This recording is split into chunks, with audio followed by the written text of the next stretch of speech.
Good afternoon, everyone. Welcome to Concord, North Carolina. Charlotte Motor Speedway opened in 1960 by Bruton Smith and NASCAR legend Curtis Turner, with the running of the longest stock car race in history, the World's 600.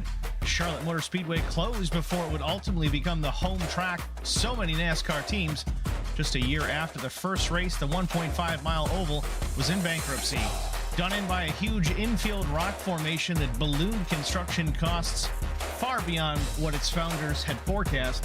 Almost 60 years later, nearly everything is different. More than 89,000 seats ring the racetrack, which was the first super speedway to install lights for night racing. First night race track to incorporate a condominium apartment complex overlooking the racing surface. The first to build an office complex with the same view.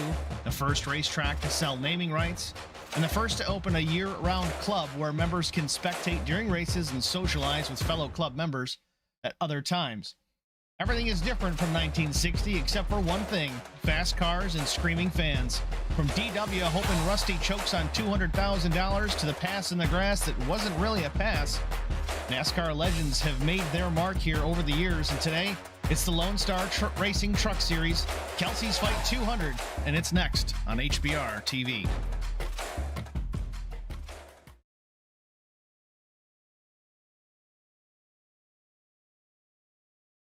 Once again, good afternoon, everyone. Welcome to virtual Charlotte Motor Speedway. Practice just about said and done here. About a minute and a half left in that session. Brandon Minnick in the 5, fastest thus far. He sits on the pit lane.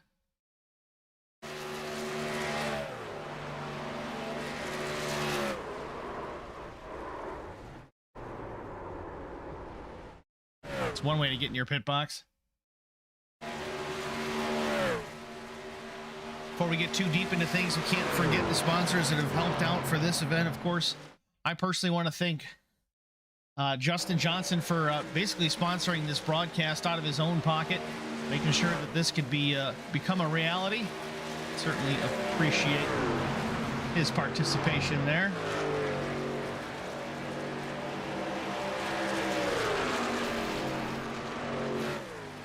Also for Pressure Works, all your pressure washing needs, call 662-705-3606.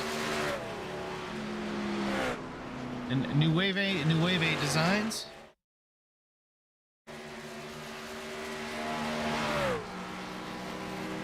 And Lonestar Nation.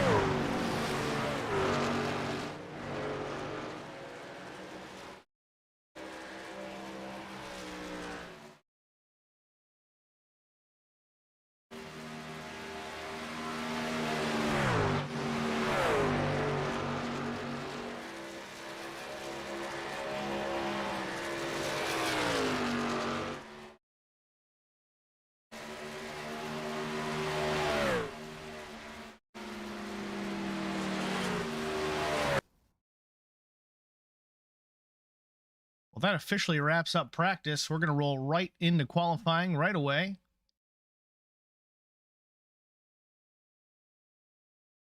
See who takes to the track first here.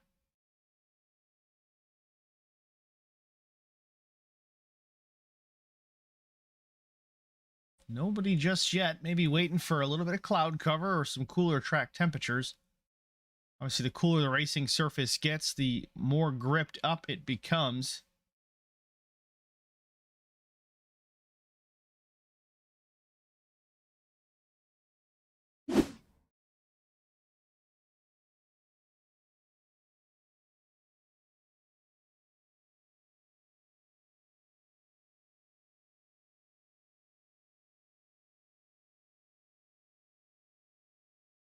Well, this is different. Usually at least got one taker to hit the track, unless they're wrapping up a driver's meeting.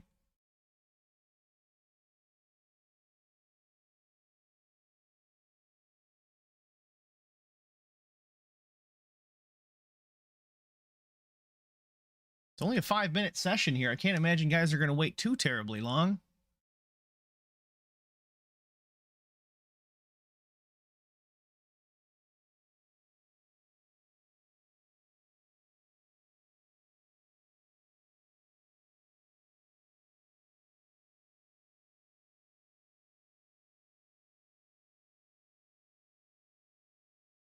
We might be having an issue here because lap times are checking in, but I'm not seeing anybody out there. So let's take a short break. Let's see if we can get this fixed.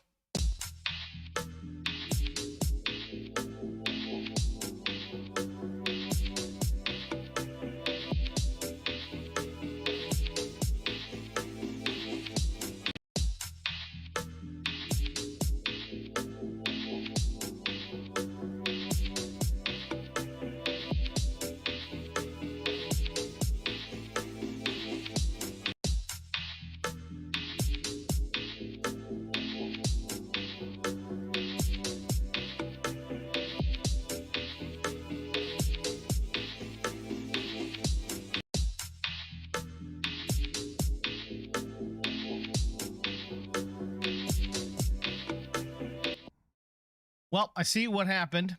I unfortunately registered for the session myself as a driver and not a spectator. So unfortunately, I cannot watch everybody's chat or watch everybody's laps.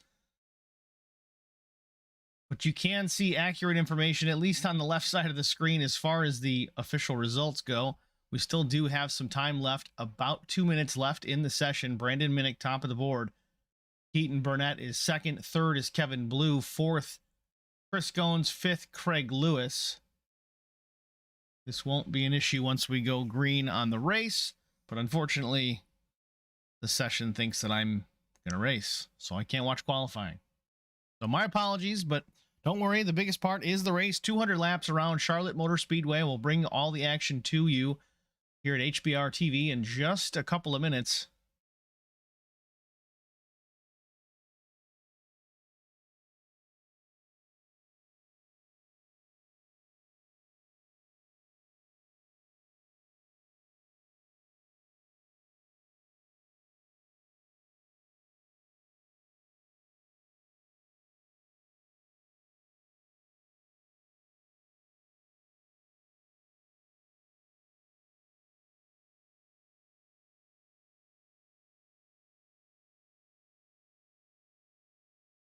Officially a full minute left in the session. We'll see if anybody else clocks in some more times with a couple of drivers still left to hit the track.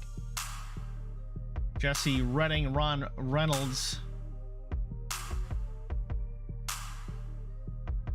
Not taking laps as of yet.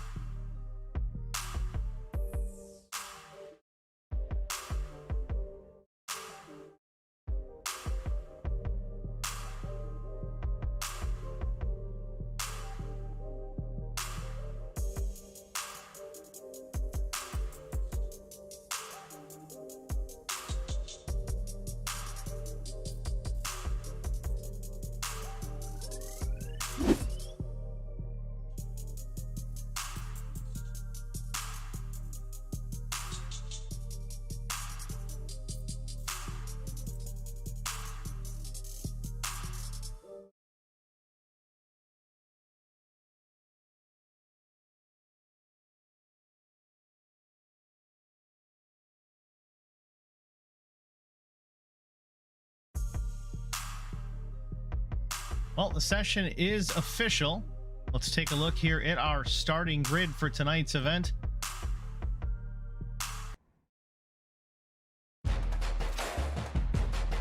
Starting first on the pole position, the number 5 of Brandon Minnick with Lonestar racing to his outside.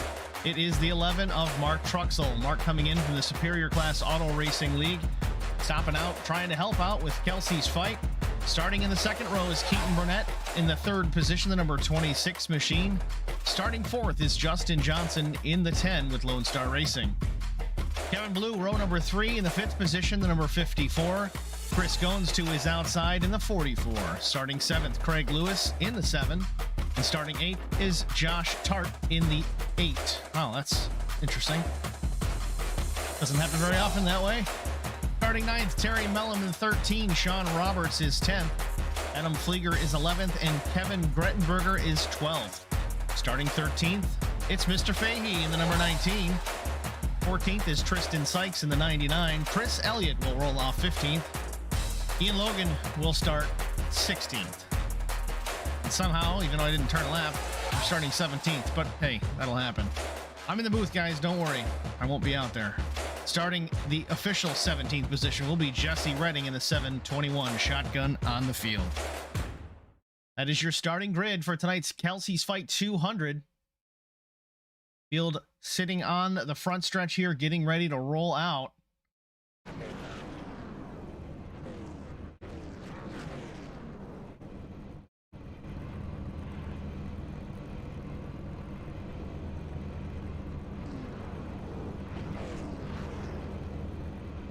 And before we get underway, I want to thank Justin Johnson, participant in tonight's race, league owner, league admin, putting these charity races on, sponsoring the broadcast for tonight. Also want to thank Lonestar Nation for being a part of the broadcast. Nueve Designs. And thank you to Pressure Works for all your pressure washing needs. Contact 662-705-3606.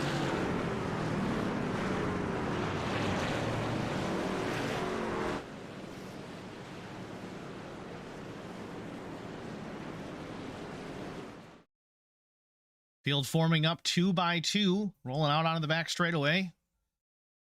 One formation lap, and we'll be under green here. So as we come back by, be ready. Have the snacks, have the beverages. Green flag's going to drop in half a lap.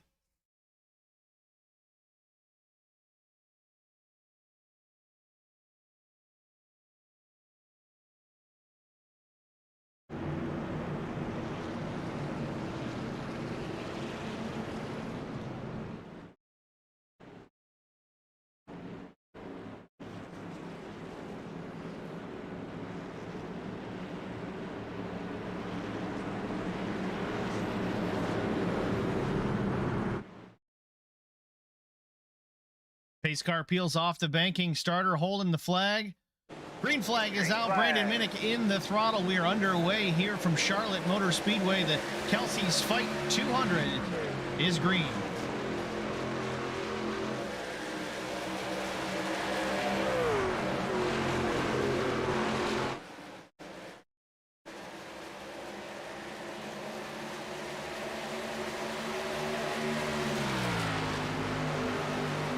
Brandon Minnick out to a good lead already. Lap number 1 in the books. Mark Truxell battling with the second place. Keaton Burnett.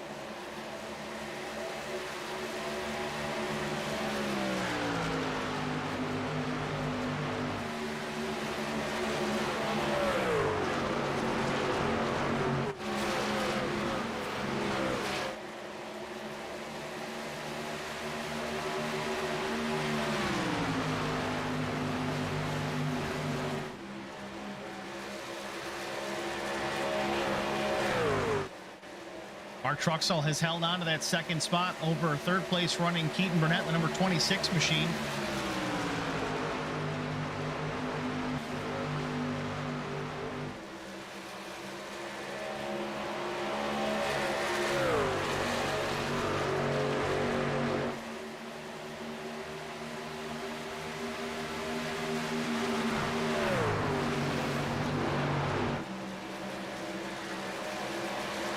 Working off turn number 4 through the dog leg. Brandon Minnick still your leader. Mark Truxell second. Keaton Burnett is third. Johnson and Gomes your top 5.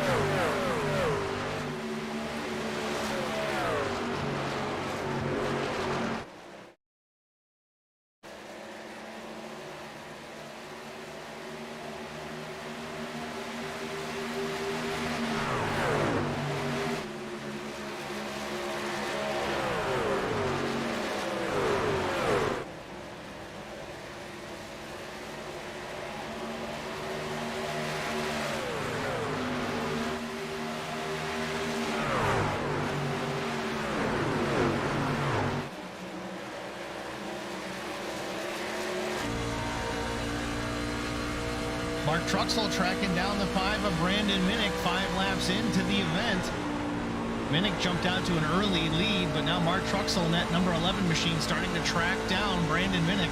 Off turn 4, Minnick still leads.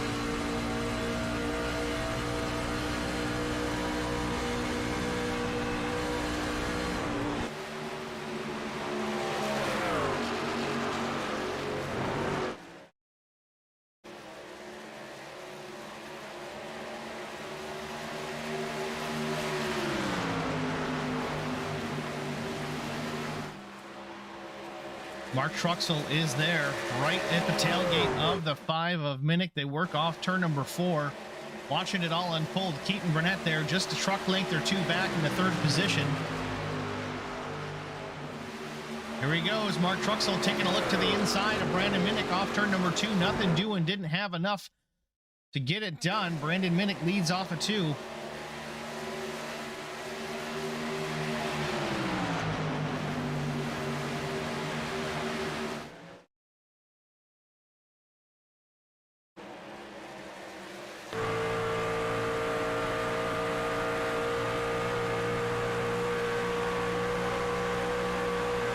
The rear window of Brandon Minnick back at the 11 of Mark Truxell. Further back, Keaton Burnett. That's your top 3, kind of running away from the rest of the field right now. 8 laps in at the Kelsie's Fight 200. Down the backstretch they go. Mark Truxell looked pretty strong. Had a nose underneath the 5 a couple of laps ago, but it's tucking in, trying to find maybe another line around the 5.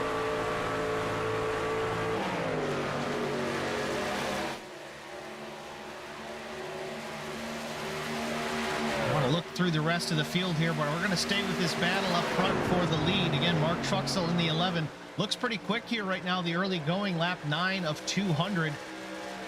These guys don't want to be super aggressive early on. They're just trying to kind of feel out their truck, see what they've got underneath them.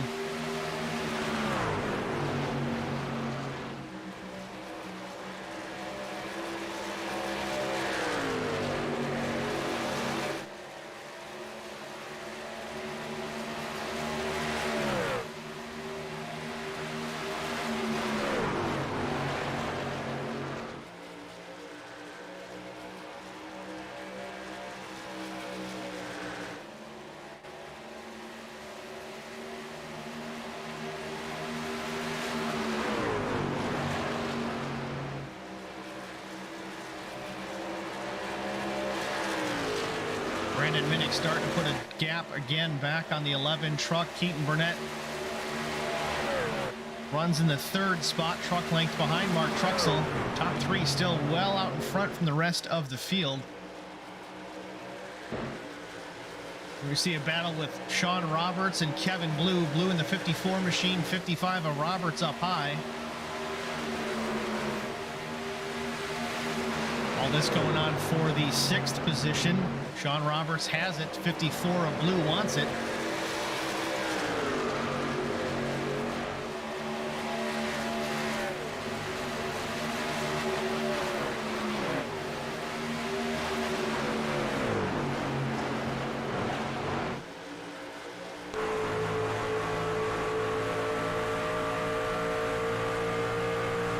Right on board with the 54 of Kevin Blue, trying to get around the 66 here. Sean Roberts putting some more distance on the 54, but Kevin makes it up in the bottom of the corner. A little bit better drive off for the 66.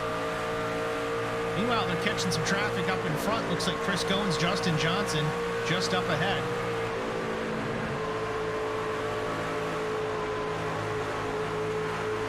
See up front, Brandon Minnick still leads, but Keaton Burnett has gotten around Mark Truxell for the 2nd position.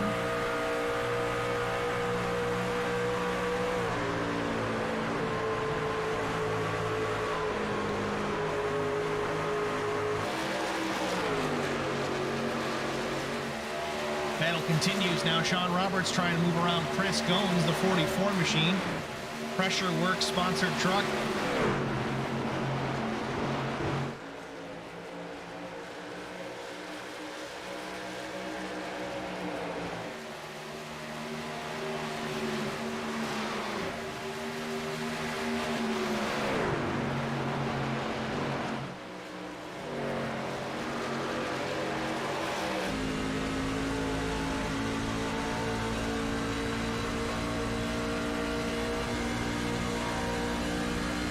Right on board with Chris Goins, the 44 machine, battling with the 66 of Sean Roberts. Sean just took over the 5th position. The 44 Goins trying to take that back, but meanwhile Roberts trying to put the moves on Justin Johnson here, taking over the 4th position and working at turn number 3.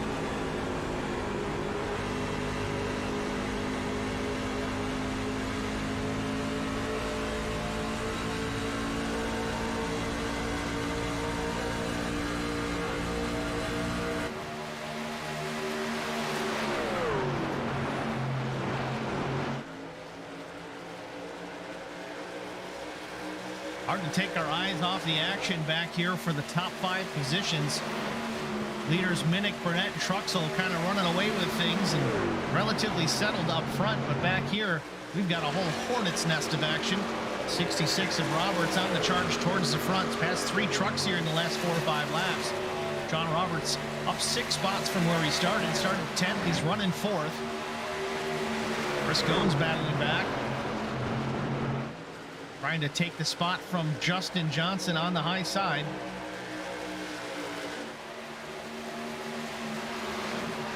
Clears the 10 machine. And Chris Goins into the 5th spot.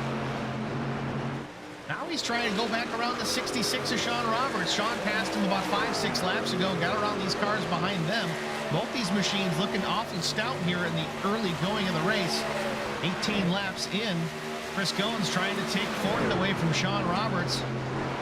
Sean Roberts up top, 44 of Goins down low. Clears the 66 off turn number 2, move Chris Goins to 4th.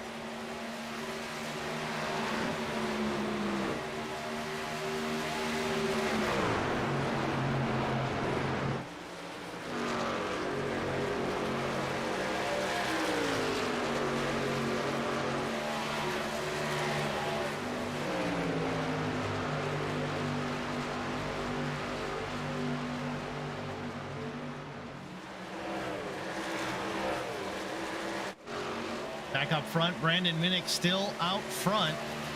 Just about a full second advantage over second place Keaton Burnett. Mark Truxell still holding on to the 3rd position.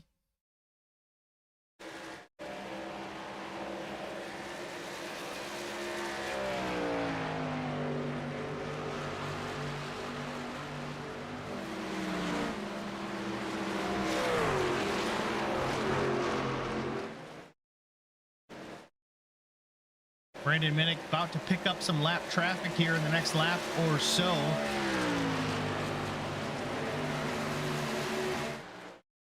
Just ahead, it is the 14 of Adam Flieger. Adam takes the low lane, lets Minnick go by on the high side. Some right side damage to that 14 machine.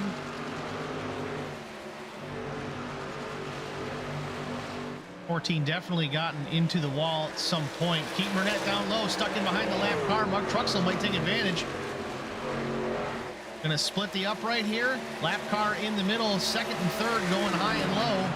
Oh, trouble. We got contact with the 14. Keeps it straightened out somehow.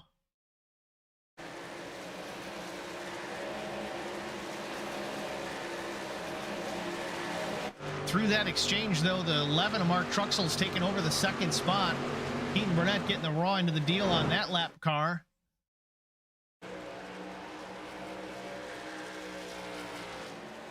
See Keaton Burnett back to the 3rd position, about 5-6 truck lengths in behind the 11 of Mark Truxell.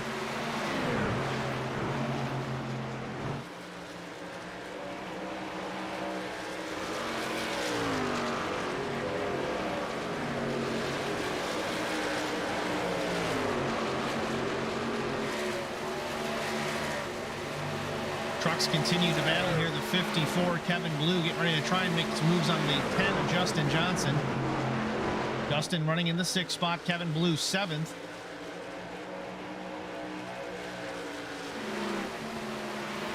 Big gaggle of trucks in behind them.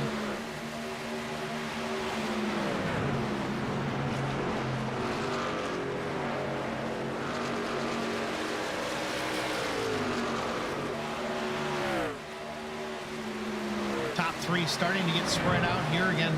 Brandon Minnick still leads. Mark Truxell in the number 11 truck. Lil Tate's Cupcakes on the side of that Chevy Silverado. That's the sponsor Mark runs in just about everything he sits in.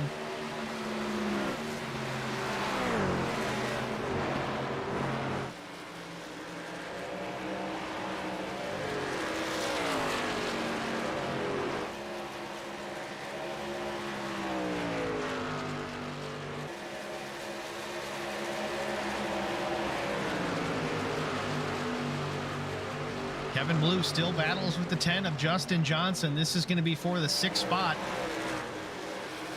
Oop, there he is. Slight connection issue there for a moment with Kevin Blue. Kevin taking a look to the inside into 3. Justin Johnson up top in the 10. Kevin almost had the 10 clear. Looks like, yeah, he'll have him clear off 4 now. Move Kevin Blue up to position number 6. Looks like Craig Lewis is going to take that spot as well. Move the 7 up to 7. Justin Johnson to 8th. He might lose another spot here on the bottom. You've got, I'd say it's Mike Fahey, the number 19 truck, trying to take the spot as well.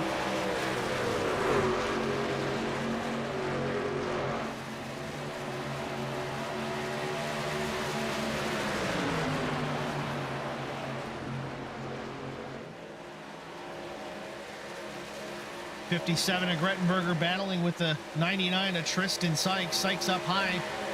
Maybe going to split the 19 there for a moment, but thought better of it.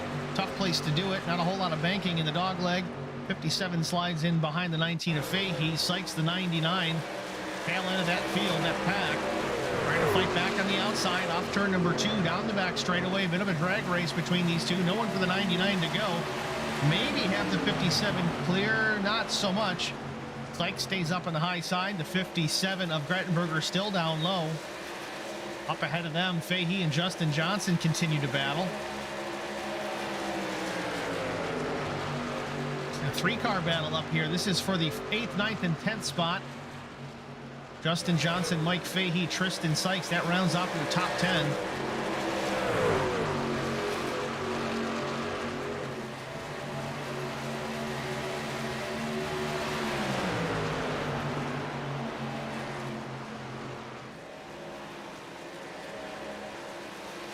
Following up on some fast movers out here, Chris Goins, the 44, has put himself into the top 3. Not sure what happened with Keaton Burnett. He's found himself relegated back to the 5th position. Don Roberts has followed the 44 up to the top 5 as well. So some new players up towards the front. Brandon Minnick, though, still dominant, leading this race. Mark Truxell second. Goins, Roberts, Burnett, your top 5.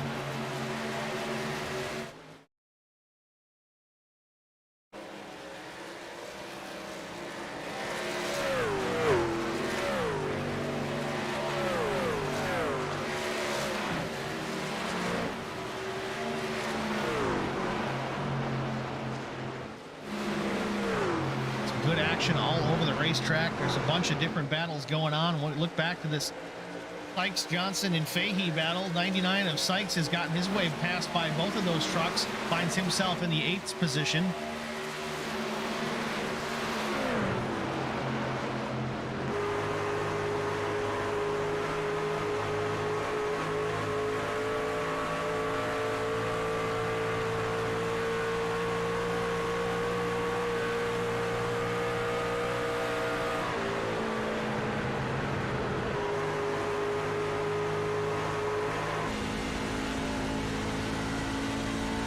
Lap traffic coming by the 14 once again. It's a second lap down, if not more.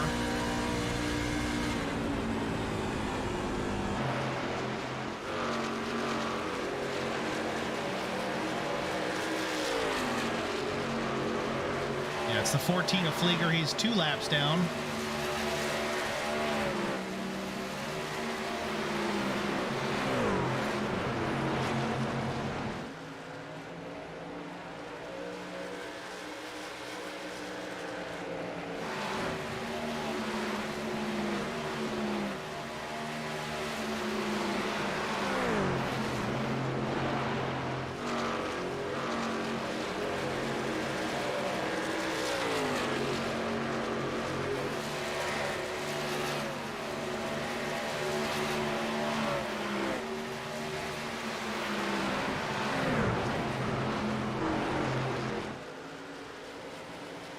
Kind of in a long stretch here. Green flag run. We're 33 or so laps in of 200. The Kelsies fight 200. If you're watching the stream, feel free to say hello.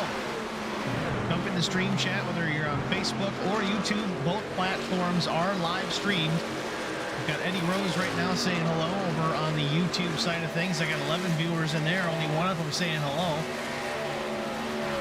Got a handful of people over on the Facebook side as well. So if you're watching, say hey, who you cheering for? You got questions, you just want to chat, I'll get to it when I see it. It's not always right away because I'm watching the action, but especially under caution, if you want to talk, I'll listen. Little race therapy for everybody.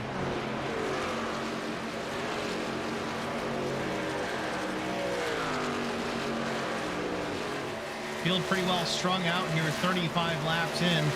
Let's take a moment here, go through the field.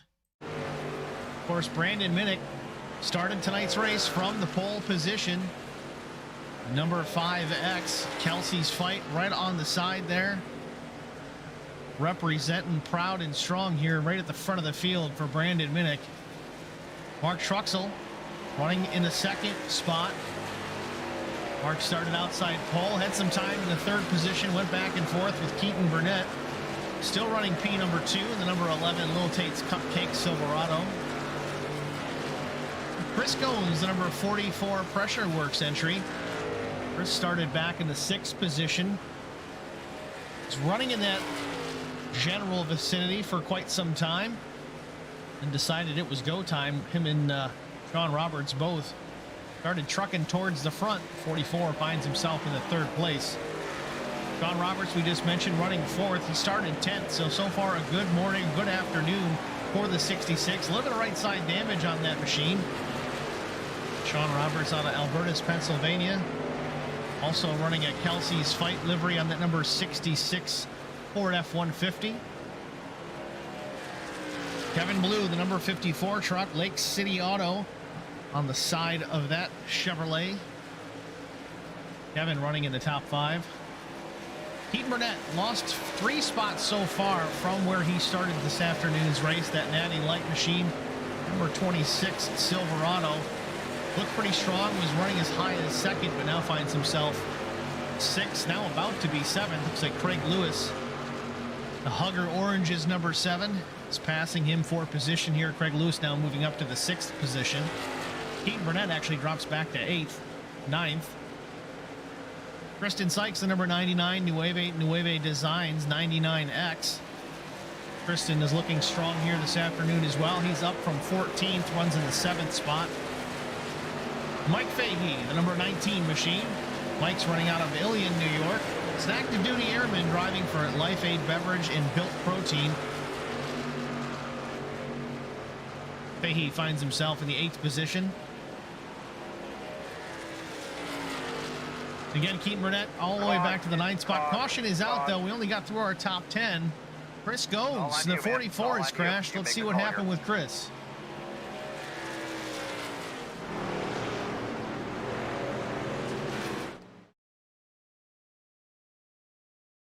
Some damage to that machine. Not sure what happened as of yet. Let's see what the replay reveals. 44 tangles with the 14. Again, a lap truck. This 14 machine is 2 laps down. Almost wrecked the 2nd place truck earlier, and at this point I think Chris Goins was running in the 3rd place. Not sure what happened with the 14. Let me look at that one more time. Maybe from a different angle here.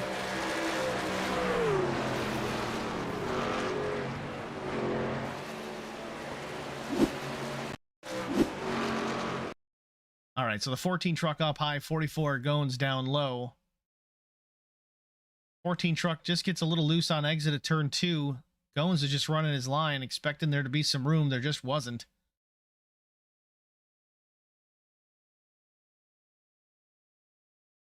Pancaked impact to the inside wall. They do have a couple of fast repairs if they need them here this afternoon, so caution is out. Chris Goins will get that truck fixed, and I'm sure he will have something to say about the finish to this race before it is all said and done.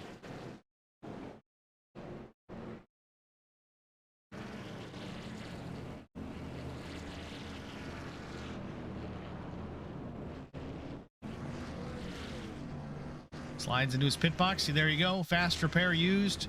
Number 44, right side in the air. Fresh tires going on that machine. Crew around to the left.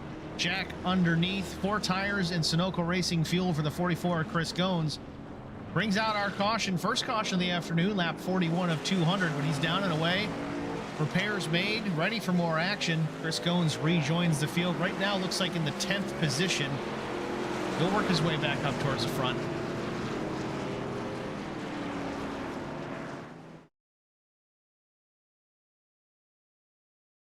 Fastest stop of this first round of caution, Kevin Blue, a 14.38 second pit stop. 4 tires in Sunoco fuel for the 54 of Blue. Gained 2 spots.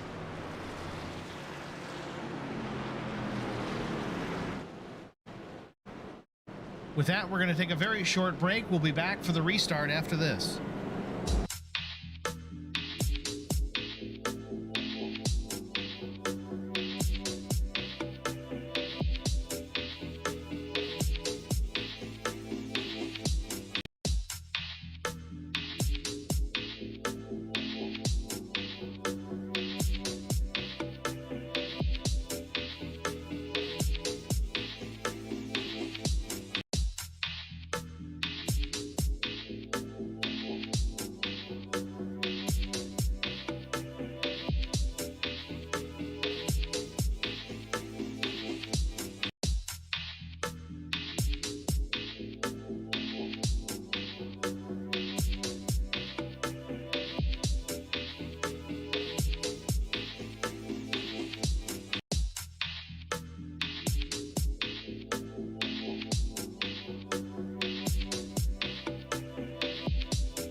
Welcome back, everybody, to Concord, North Carolina, the Charlotte Motor Speedway, Kelsie's Fight 200.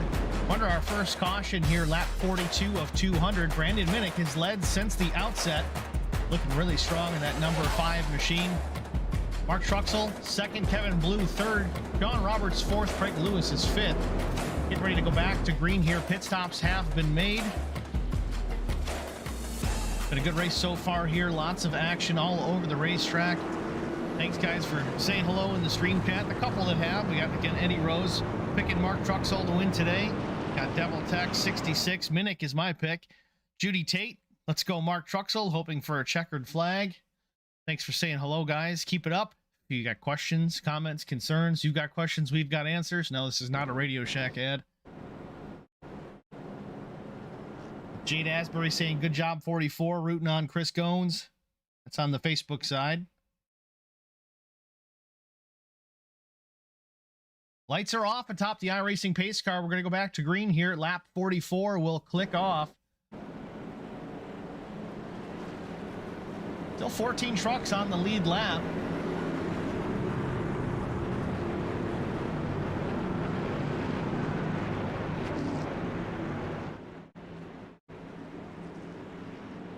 Eddie, if you're still listening, how's my vocal audio sound? Still trying to dial in this new microphone. Hope it's not too hot.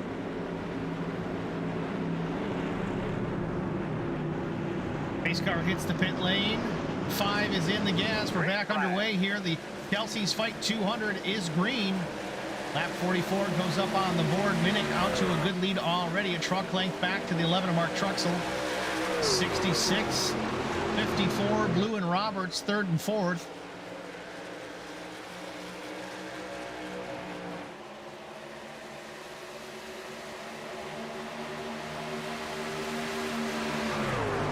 Minnick and Truxell out to an early lead, a big lead on third and fourth place trucks already. Off turn 4 they go, into the dog leg, crossing the start finish line.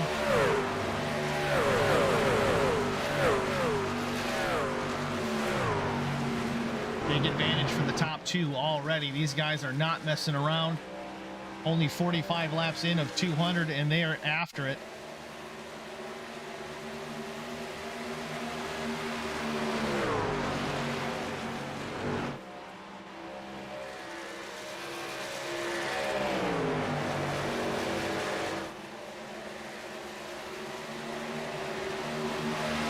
Mark Truxell is there right at the tailgate of the 5X of Minnick. He worked through turns 1 and 2.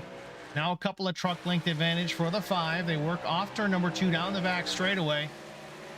Mark Truxell definitely in the gas, trying to track down Brandon Minnick, maybe make a pass for the lead. Minnick has been super strong all afternoon, almost a quarter of the way through the race so far. I think he's led every lap. Little wiggle out of the 11 through turn number 4.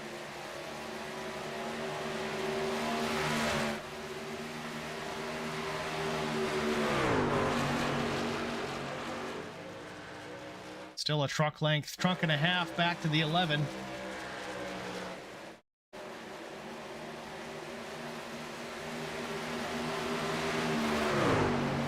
You can see the advantage these two have driven out to already. This is incredible. Full 3 seconds all the way back to the 3rd spot of Michael Fahey.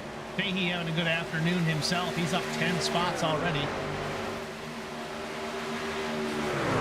Mark taking a look into turn 1. Nothing there. High and low for the 11. Last lap was faster for Mark Truxell, almost a 10th quicker than leader Brandon Minnick. Taking a look inside turn number 3. Nothing there either. Still right on the tailgate, though, of the 5 of Minnick. They work off 4. Once again, Mark Truxell in the 11, trying to get by, wants this lead.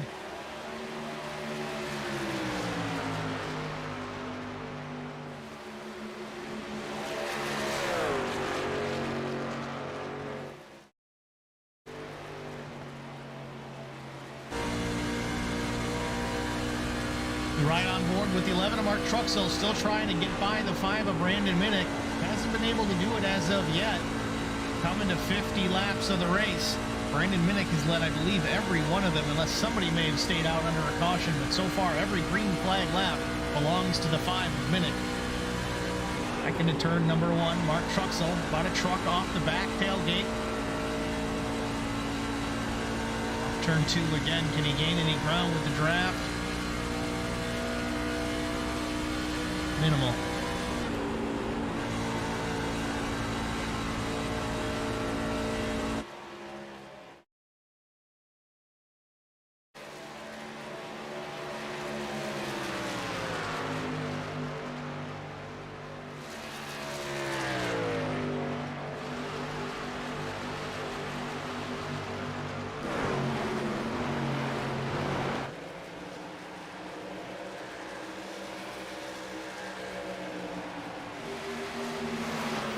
Yeah, Devil Tex, I think he's a newcomer to Lonestar, at least for the charity race side of things. I'm familiar with Mark. He runs in a series that I broadcast for on Mondays and Tuesdays.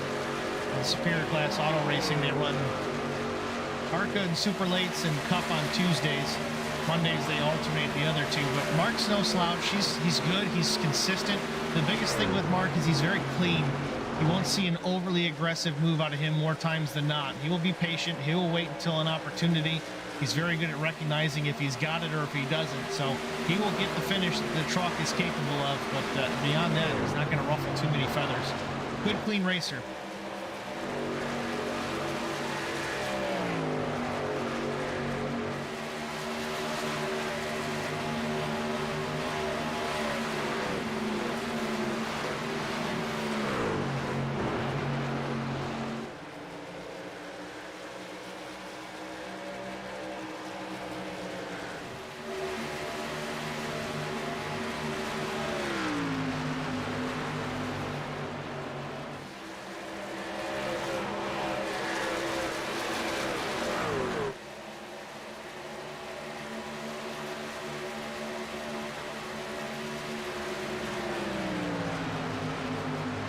It's a good time to crank it up. We're gonna go, I can't call it crank it up, but you know what it is.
While we continue to watch the action here in the Kelsie's Fight 200, I do have John Flieger joining us up in the booth.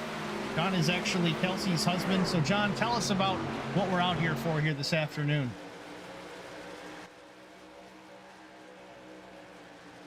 Just that I don't know what to say right now because I'm not for Speedway.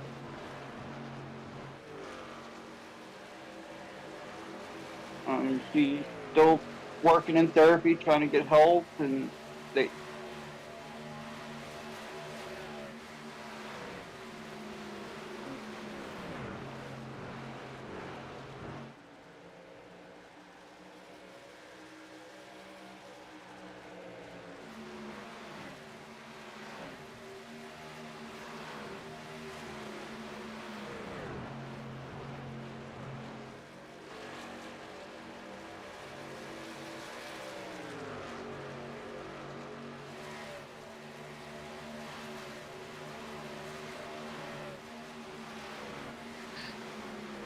Oh, sorry about that. We tried to get John up in here to talk about Kelsie's fight. Fortunately, some maybe connection issues with his Discord audio. Not a big deal, though. He did put a comment in the Facebook chat that I will go over and read. He says, "Hi, everyone. I'm Kelsie's husband. This is John Flieger. Can't thank you guys enough. The past 5 months have been extremely difficult, but I just want to let you know that knowing that there are people still willing to help others in need is very comforting. So, again, thank you so much for all the things that you are doing." It's John Flieger, Kelsie's husband, in the stream chat on the Facebook side. Awesome to see.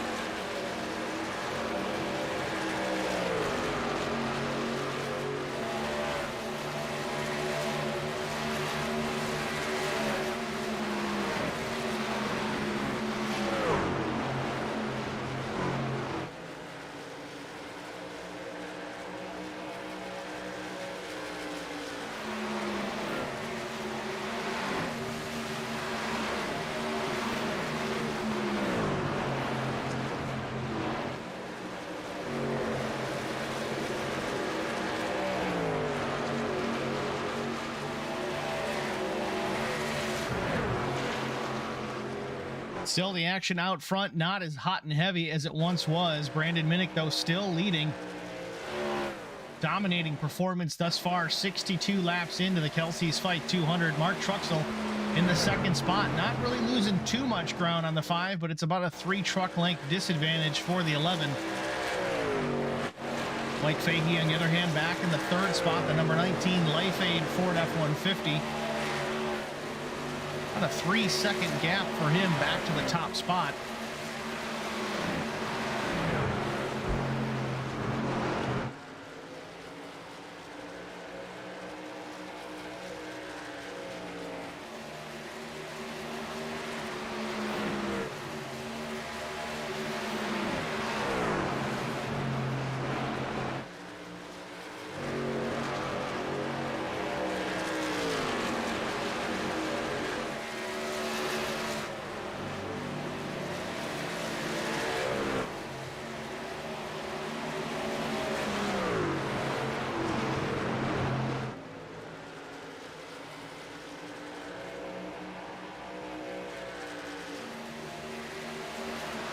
Well, we tried this before the caution came out, so let's give it another whirl here. Let's go through the field. Of course, Brandon Minnick leading the race from the pole position, looking awfully strong so far.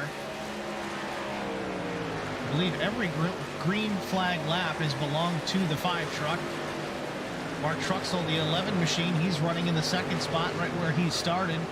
Has only fallen as far back as 3rd and fought his way back up to that 2nd position, albeit with the help of a lap car getting involved. No harm, no foul, I guess. You take them how you can get them.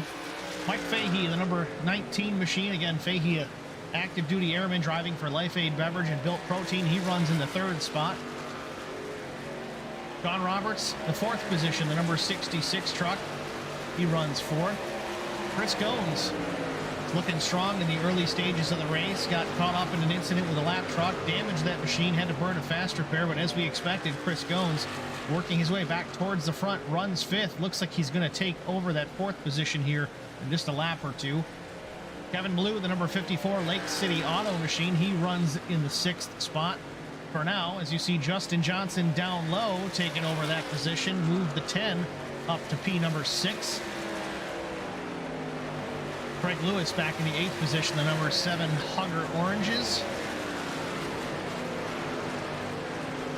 Kevin Grettenberger runs in the 9th position, the number 57 Butt Kicker Machine.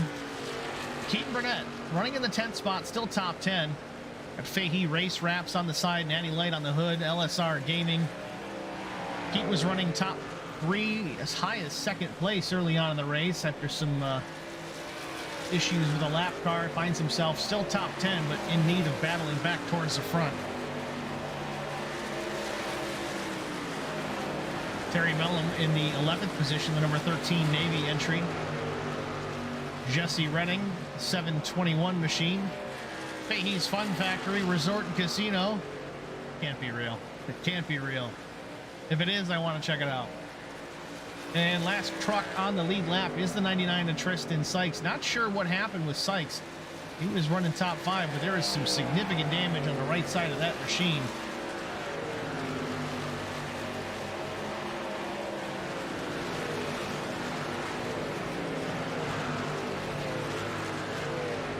That is the last truck on the lead lap.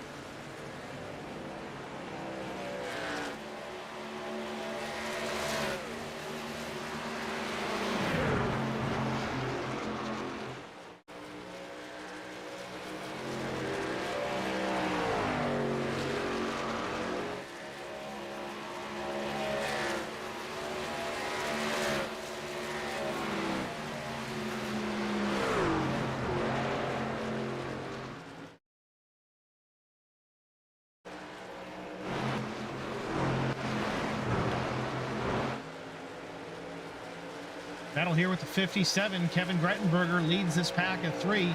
Craig Lewis, Keaton Burnett.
Field pretty strung out here. Battles not as intense as they once were. Again, getting near the end of a tire run.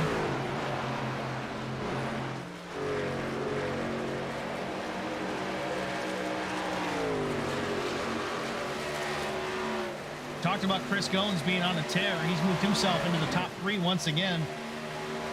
Goins brought out our first caution of the afternoon when made contact with a lap truck off of turn number 2, slid the truck down the straightaway and into the inside wall. Was able to drive it back to the pits, effect some repairs. Getting back up in the top 3 though. Chris Goins at 44. Pressure Works Toyota Tundra looking real strong here, lap 73.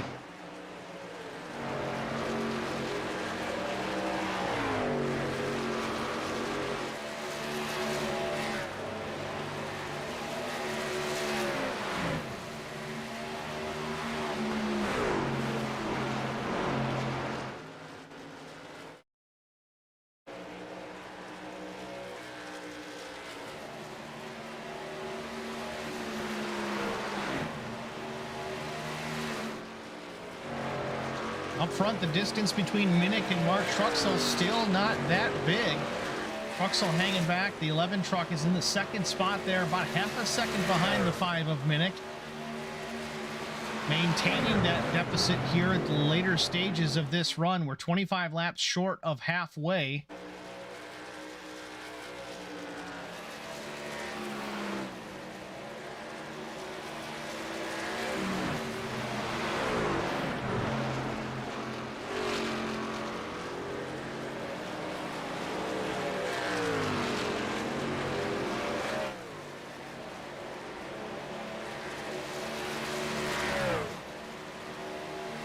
.76 laps in of 200. The Kelsey's Fight 200. I want to welcome Brian Rose to the broadcast booth. Brian is a driver in the Holler Boys racing team.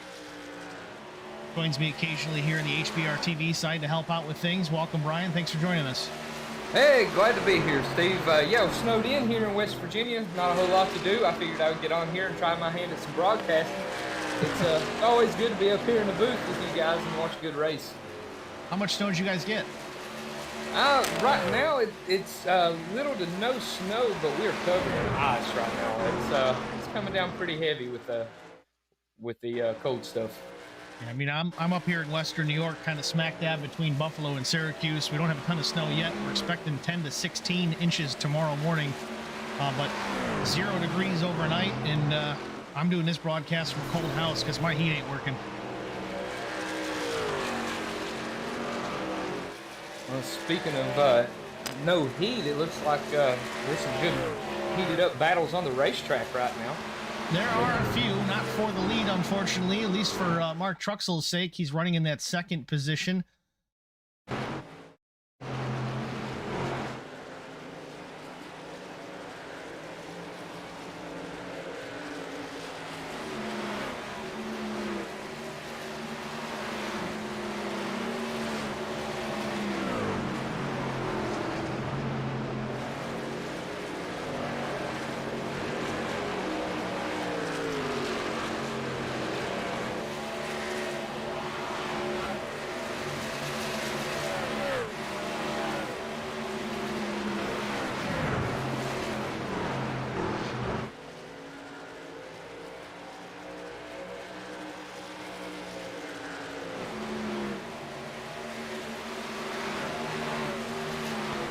Kevin Blue going to the inside into turn number 3, trying to take the spot over from the 66 of Sean Roberts. They work off 3 and 4.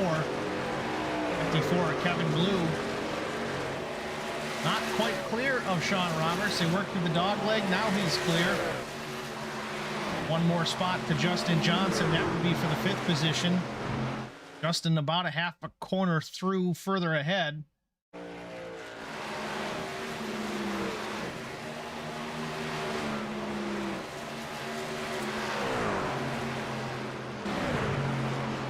Now the 57. Kevin Grettenberger trying to get by the 66 of Roberts. Again, Roberts up high in the 66, the 57 down low.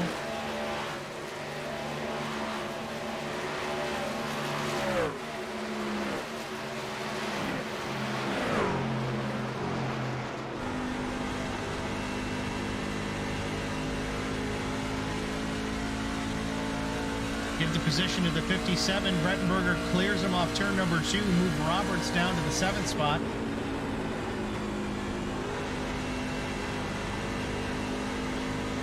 You gotta love these onboard shots right here, Steve. It really, for people who don't have iRacing or maybe have not tried their hand at iRacing, that really gives a sense of the speed.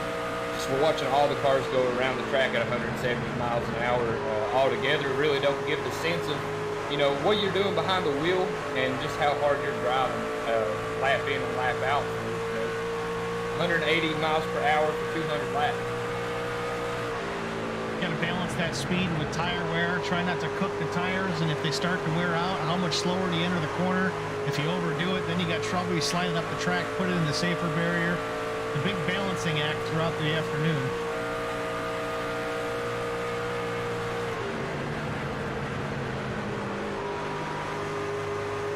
This track, Charlotte Motor Speedway, it does have a whole lot of speed, but at the same time, tire wear is a factor, and if you overdrive those entries of those corners, you're going to cook that rubber really fast, and then you're going to regret it.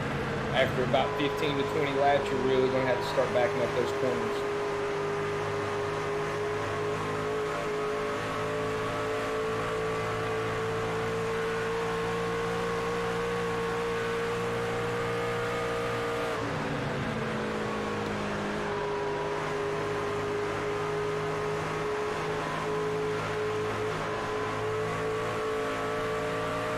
seeing quite a few trucks come down pit road, Steve.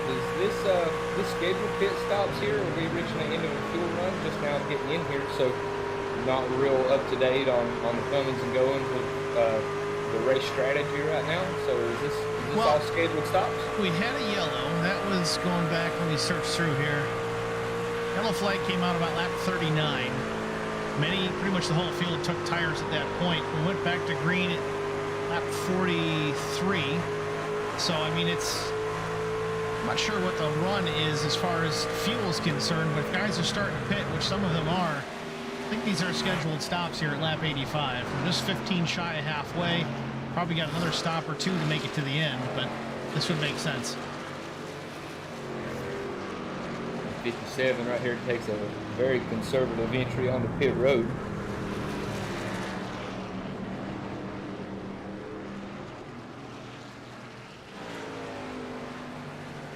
And still with the 57 of Kevin Grettenberger here. We've been watching him a little bit. It's not a name that I recognize. I haven't raced with him. I didn't remember seeing him previously when I've covered some of these Lonestar races, but he's run a clean race so far.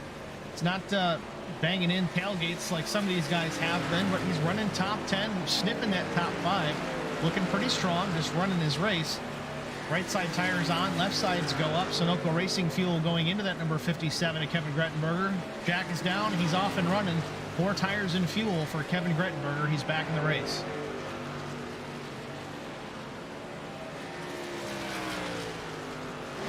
Meanwhile, Michael Fahey is taking over the top spot. Fahey, the number 19 machine, has not pit, nor has the top 4. Fahey, Johnson, Blue, Roberts, Brandon Minnick pit recently, lap 80 from the lead, gives it up for the first time this afternoon. Everybody else in that top 4 better hit the pit lane anytime soon, though, because the speed differential is massive. Top speed for Minnick that last lap, 183 miles an hour. The leaders are running 175.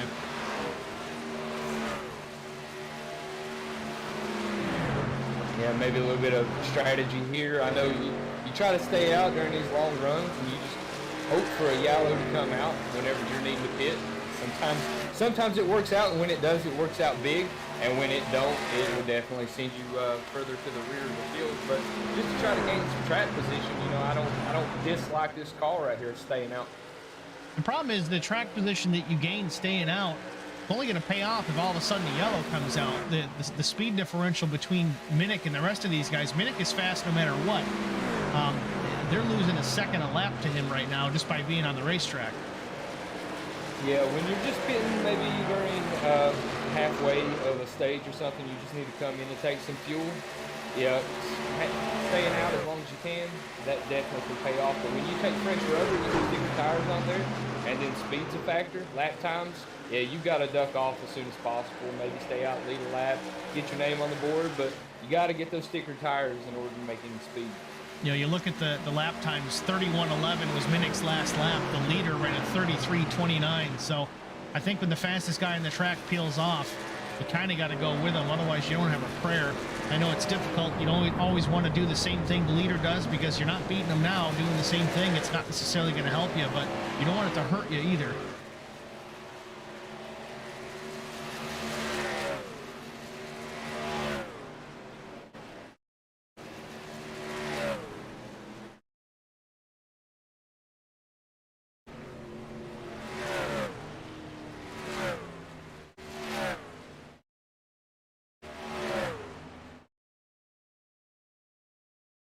Fahey on the pit lane, 4 tires and fuel as well for the number 19. Pits from the lead. Sean Roberts, the 66, takes over the top spot. He is also out there on old tires. Pit last at lap number 40. Minnick is up to the second spot.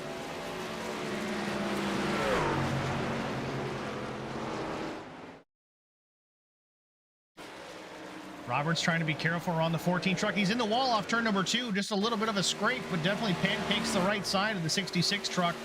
Trying to get all he can on these older tires. Yeah, and that right there, these trucks at this track right here, any little bit of feeder damage or anything is going to create a parachute. Trucks are so aero sensitive, and that right there could really be costly for him later on in this race. Yeah, it's not the first time he smacked the wall this afternoon. He had some damage prior to that happening. probably occurred the same way. He hasn't run a too aggressive race by any means. It just once in a while you get a little too much throttle in it off the exit and you put it in the fence. But again, absolutely, especially with these trucks that are such drag slobs as it is, it creates so much drag anyway. You start flattening out and buckling panels, it just makes it that much worse. Here he comes off the racetrack though, hitting the pit lane for scheduled service. Let's see if he burns a fast repair. I'm assuming he's either going to leave it alone or use a fast repair. Again, they do have 2 coming into the afternoon to use. Been a relatively clean race though. We've only had 1 caution almost to halfway at this point. Brandon Minnick has taken over the top spot once again through this cycle. The 66 into his pit box. Fast repair used. Right sides go up. I imagine 4 tires and fuel for the 66 of Roberts as well. Back up front, Brandon Minnick, the 5. The 99 of Sykes is in right behind him, but that's the 12th position. Sykes going a lap down to leader Brandon Minnick. We talked about that. He was up towards the front. One of those trucks that didn't stop. You lose a lot of ground when the new tires are out there running laps 2 seconds a lap faster than you. You got to hit that pit lane and get that fresh rubber. Mark Truxell's back out there as well in the 2nd spot. Now 2 seconds back from leader Brandon Minnick. Didn't lose too much on that cycle of stops, but there's definitely some gap between himself and the 5 and a couple of lap trucks as well. Yeah, Mark Truxell, he's definitely one you have to watch. I mean, knowing him from the SCAR series, running against him for a while, you know, he's not going to be up there during the race, the first part of the race, competing for, you know, leading laps, getting a bunch of stage points or anything. But he's one you will have to watch in the late stage. He's Mr. Where did he come from? When there's 20 to go, he will be up there, I believe. Yeah, we mentioned that early on. Again, Truxell started the race outside front row. Didn't quite get enough for that top spot. It was him and Brandon Minnick. Mark's been running in that 2nd spot as low as 3rd all day, but that's it. 2nd or 3rd for the 11 of Mark Truxell is only his positions he's been in most of the day. Obviously, once pit cycles work their way through, everything cycles through, he's right back up in that 2nd spot. Last lap for Truxell, though, at 32.08. Leader Brandon Minnick only a 0.5 slower, but Mark Truxell is running some quicker times while he goes through some lap traffic.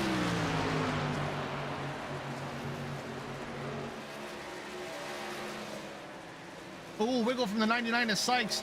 Gets up out of the way of the 11. We have to make some contact with the wall right there.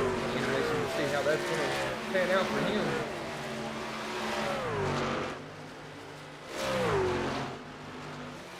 Left side looks pretty good on the 99. Again, he's a lap down, but he's still running, I think, the 12th position.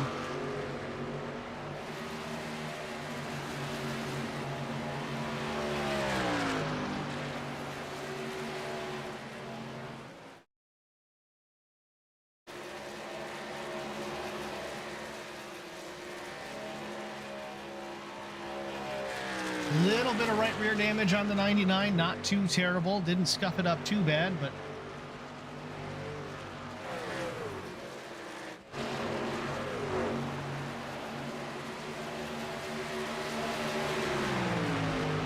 now Brandon Minnick putting Sean Roberts a lap down. Now Roberts gets it back. Roberts off cycle with the leaders. Sean Pitt at lap 93. A couple of these other guys pit later as well. You got Kevin Blue lap 90, Justin Johnson lap 90, Mike Fahey lap 90. These are all lead lap trucks. Sean Roberts, though, getting his back the old-fashioned way, going by the leader under green and setting sail.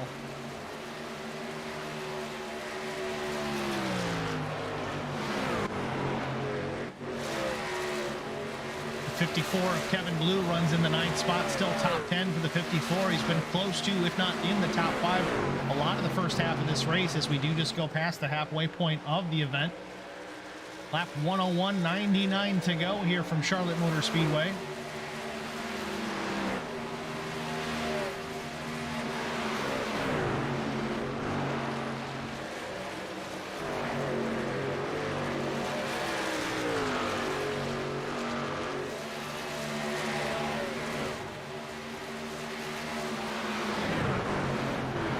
Lewis trying to go by the 14 machine.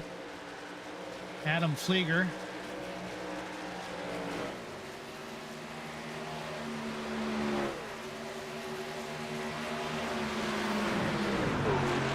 Justin Johnson down low in that black and gray number 10, the Roman numeral 10. It's a cool looking truck. I always like that. We did Toys for Tots race with these guys, obviously back in December. Really cool paint schemes with all the trucks, and that was the first time I saw that X letter for Justin Johnson on the 10. Pretty creative, looks good. It's a sharp looking truck.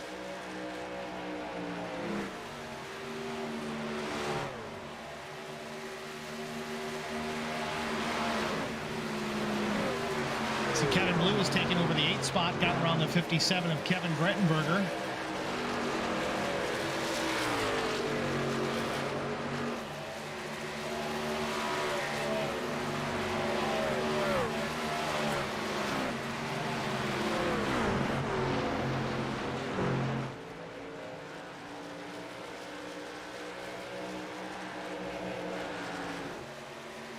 Kevin Blue working through some lap traffic again. The 14 another time. 14's had a tough afternoon. Caught himself a lap down early on. Rubbed doors with the second place truck as a lap truck and cost him a position. And then I think it was the 44 Chris Goins making contact off turn number 2 of a very loose number 14. Definitely not intentional. Just sometimes it happens, but some struggles certainly for the 14 machine this afternoon. Well, if you're going to have any struggles or any contact with the wall or another car, getting an accident, penalty on the pit road, you definitely want to do it early. Right now, in the early parts of the stage, you can come back from any penalty or anything, get the car fixed. But, you know, right now we're over halfway in the race, so penalty or contact with the wall right now, you may not have time to get it fixed. So definitely right now is where you want to start taking care of your car. You've made it halfway. See the finish, so let's get there. Yeah, and I'm watching this 14 machine as well. He's running that high line as to stay out of the way from everybody, but I see the rear end of that truck swinging quite a bit in the corners, definitely battling a loose condition on the 14. My other concern is you run that high through the dog leg. If you don't time it right, you're going to catch the outside wall on exit because you just don't have enough to apex and get out with some room to the right side. So I get a little worried on that, but no, so far traffic kind of clear of the 14. It does seem like he might be riding that high line because the truck is so loose.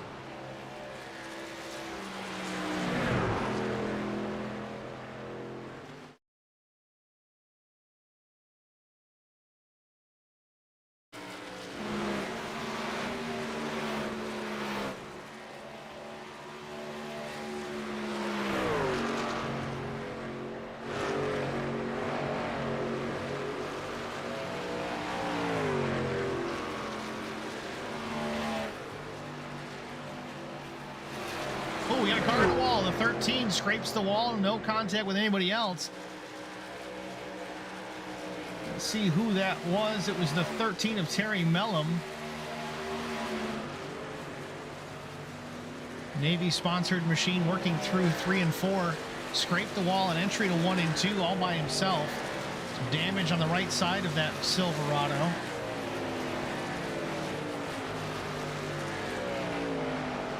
Yeah, it looked like he just kind of drove it in just a little too high, a little too hot. Misjudged the corner there and scraped the wall. Doesn't look to be too serious though. Do see the 14 of Adam Flieger hitting pit lane again. Maybe off cycle again. He is some laps down, but just trying to finish out the race. A strong finish in mind.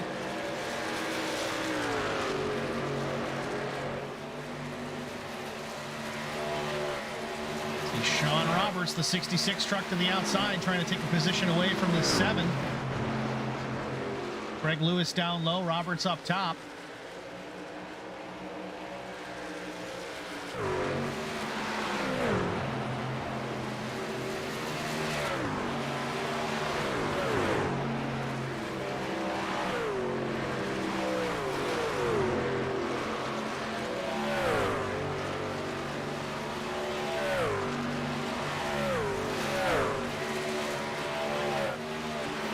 Now the 57 of Kevin Grettenberger trying to get around that orange number 7. I say orange because it's a Hugger Orange sponsor. Craig Lewis the high side, Grettenberger down low. This is for the 9th position. Get it pretty easily right here. Good clearing.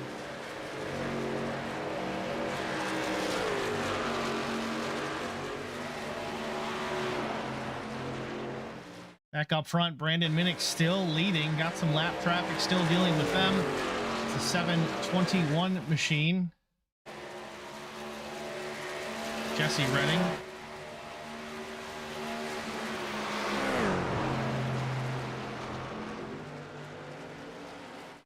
Mark Truxell still hanging in there in the second spot, 2.7 seconds behind. Half a straightaway advantage for the 5 Minnick. It looks like he's set on cruise control right now. Minnick has been real smooth really since the drop of the green flag. Hasn't missed a step, hasn't put a wheel off, hasn't put it in the fence, hasn't scraped anything that doesn't belong to his truck. You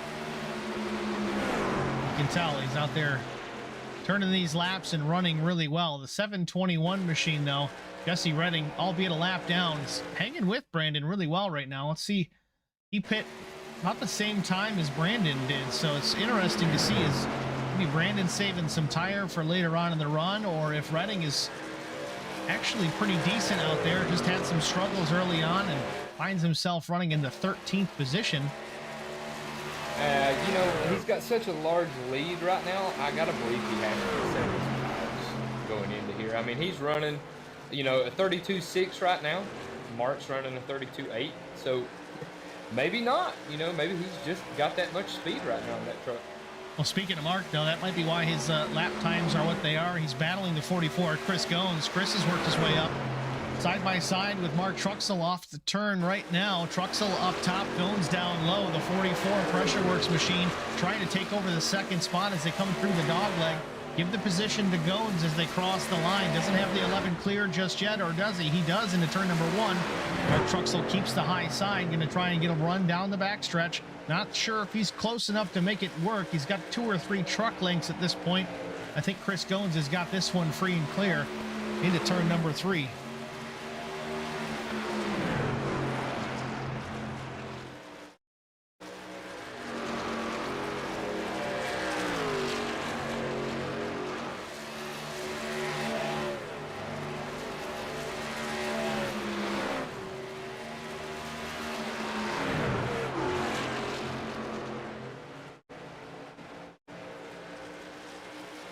Just looking at the YouTube stream chat here. Devil Text 66. They are teammates. Who is they? May have made sense when you said it, but I didn't see it. I got my microphone in my face and I didn't see the stream chat. So if you can help me out on that one, that would be helpful.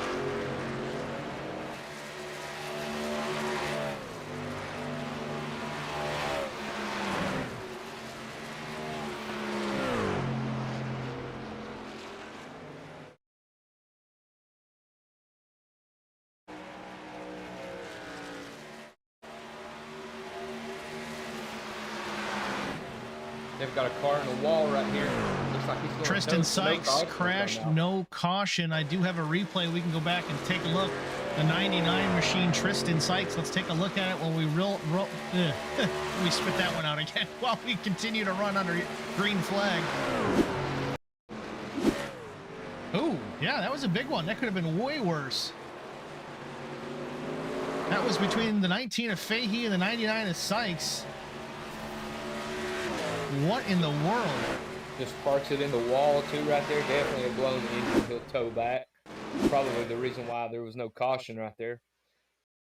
Well, watch it slower here. The 19 of Fahey comes across through the dog leg.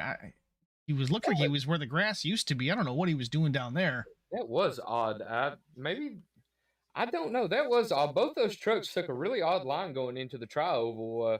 That might have developed somewhere coming out of 4. Could be something that happened earlier in the race that we're not aware of. I'm going to rewind it and see what I can see with Fahey here. Oh, yeah. Yeah, definitely some contact here out of 4.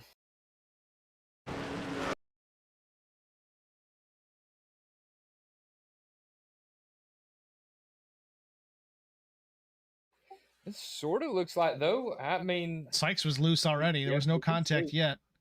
And then he just couldn't get it woed down fast enough. Maybe took the wrong line. He was already committed there and gets him up into the wall. I think the 19 got on the brakes and it loosened him up off exit, which is what set him up down low. Then he overcorrects into the dog leg. Yeah, that could have been ugly. Ooh, hard hit. And we got some pit stops. We got our leader. Our 3 leaders are in the pits right now. Brandon Minnick, Chris Goins roll down the pit lane.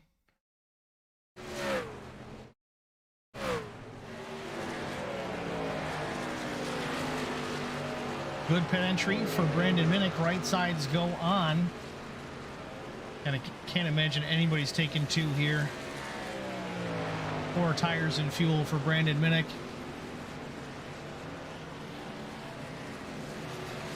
Same for the 44, Chris Goins.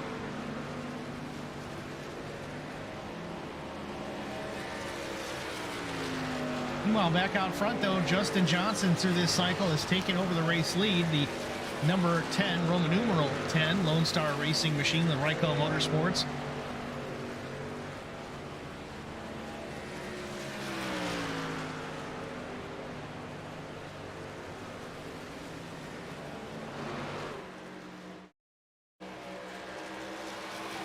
So right now, we're just looking like the top 5 still need to come down pit road.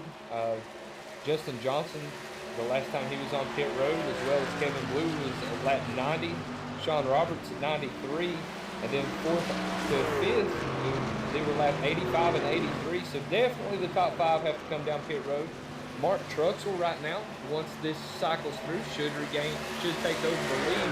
He pitted on lap 116, but he's got 4 lap older tires than Brandon Minnick and the 26 of Keaton. So it's going to be interesting to see if he can hold up those tires and keep them fresh coming to the later stages of this race, which will probably see 1 more pit stop. Yeah, I think 1 more stop for sure, but it's interesting. Truxell pit about 4 laps early, and we talked about that earlier on, that faster lap time you gained from the fresher tires, albeit it was only 4 laps, has cycled Mark Truxell back out in front of Brandon Minnick. Minnick was 2.5 seconds ahead of Truxell prior to that stop. So you see how much of an advantage just fresh tires were. It was 2 seconds a lap quicker on new rubber, and it puts Truxell out about the same distance out in front of Minnick. So when this does cycle back through, of course, it's going to be Truxell, Minnick, Burnett, and Goins, your top 4. But yeah, with 1 more pit stop left to go before the afternoon is out, provided we stay green, I'm not sure what that's going to translate later on the run. I know fresh tires versus old tires is a significant difference, but 4-lap difference between the 2 sets might not matter late in the race. We're going to have to see.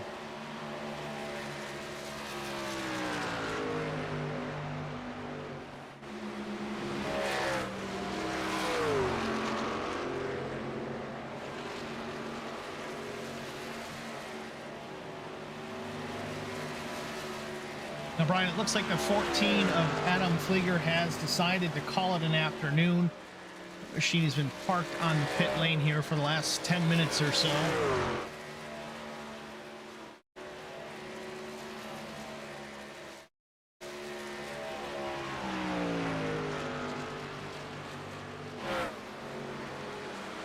And it looks like Adam is in the care center waiting room, so I'm going to switch over to Lone Star for just a moment here, Brian. Have a word with the 14 driver, and I'll be back with you in just a moment again.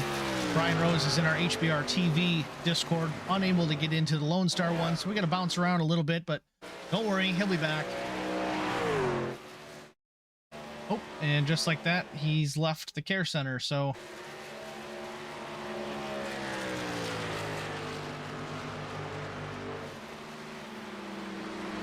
And he's back. All right, we're going to switch over here, Brian. I'll be back in just a few. Adam and Steve in the HBR TV booth. You got a copy? I do. You got a copy on me? I got you. Adam, how are you doing, man? Oh, I could be doing better. Yeah, well, it's a tough afternoon for you, but sometimes that's the way that it goes. You stuck it out for a little while. Did you have another incident that put you out of the race, or did you just call it an afternoon? My goal was to make it halfway. Okay. But I wanted to reiterate for my brother, he didn't have connection issues for the Discord. It wasn't a connection issue. He's just left that speechless. he's having a hard time accepting, everybody out here giving it for him, and what a wonderful cause I think it is. His wife did go came down with the COVID back in August, ended up on the ventilator, and she ended up paralyzed. Oh, man. So now she's fighting now to get her trying to get to where she can start feeding herself and start walking again. But it's a long road, long hard fight. So I mean, it's great to see the community come together for it. Well, it's nice about this iRacing thing. We all kind of have a common interest as far as the racing aspect of things, but just like real racing, it's a family thing. You kind of get to know some of these guys, and when someone's in trouble and they need some help, and albeit maybe it's a small gesture or what have you, anything that helps, we do tend to bond together and get together and make something happen for the greater good. So glad it's having a positive impact on yourself and your family, and wish her the best in recovery. Yeah.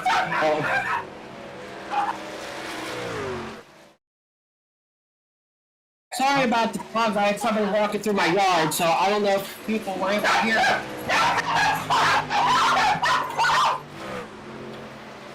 It's all good, Adam. It's called life. It happens. No big deal. Thank you for having a word with us, Adam, and showing us interest. Really appreciate it. I just want, if I can have just to reiterate, I am again thankful so much for the community coming together. And I know he did post another comment onto the Facebook chat also to give a little bit more of an update. Like I said, it was not a connection issue. He's just left that speechless. Fair enough. Again, and if I end up getting loose off that one turn, I'm sorry, but to me, I feel like I'm fighting a tight race car. I'm used to dirt track racing, so I'm used to a little bit more slide, and asphalt's a completely different game. Well, if you're a dirt guy, it never feels loose if you're on pavement, so you would think that it's tight, but no worries, man. It's racing. It happens. No harm, no foul. I think it was Chris Goins. He used the fast repair, and on he went. No, that was one of the reasons why I parked. I'm like, I'll get halfway, we'll park it. That way they can fight it out for the win. All right, Adam. Well, again, thanks for joining us. Wish your family well, and good luck moving forward. And wish Kelsie a good recovery going forward. Well, thank you so much. And again, I can't thank the community enough. All right, Adam. Thanks for joining us. Have a good rest of the afternoon, and enjoy the race. Oh, I'm going to continue to watch. Thank you. So Adam Flieger, the driver of the number 14 machine, his goal was just to run to halfway. Family member of Kelsie as she continues to fight for her recovery since coming down with COVID, having some pretty severe reactions to it, is unfortunately paralyzed from it. Pretty severe reaction to COVID-19, unfortunately, but we're all pulling for her, hoping for a good recovery, and going from there. Back up front, though, Justin Johnson still leading, lap 135. Through that cycle of stops, he did pit a little bit early compared to the rest of the field, but retains the race lead. Again, gaining some track position just based on the lap time alone by putting fresh rubber on that truck. Looks like the last lap he may have gotten into the fence just a bit. I don't know. I don't see any significant damage on that machine, but I don't know. Did you catch that, Brian? No, I did not. I did catch the number 5 of Brandon Minnick. He actually took over the second spot now from Mark Truxell. So when Justin does have to come down pit road, we'll cycle back around to Brandon Minnick and the number 5, taking back over the lead. Mark Truxell back in the third spot. Pretty good distance back behind the 5 of Minnick. Again, we were talking about 4-lap older tires and what that difference would be. It's seemingly quite a bit, because on the equal footing, Truxell was able to stick to the tailgate of Brandon Minnick without any issue for quite a while. In this case, 4-lap older tires for the 11, not able to stay with him.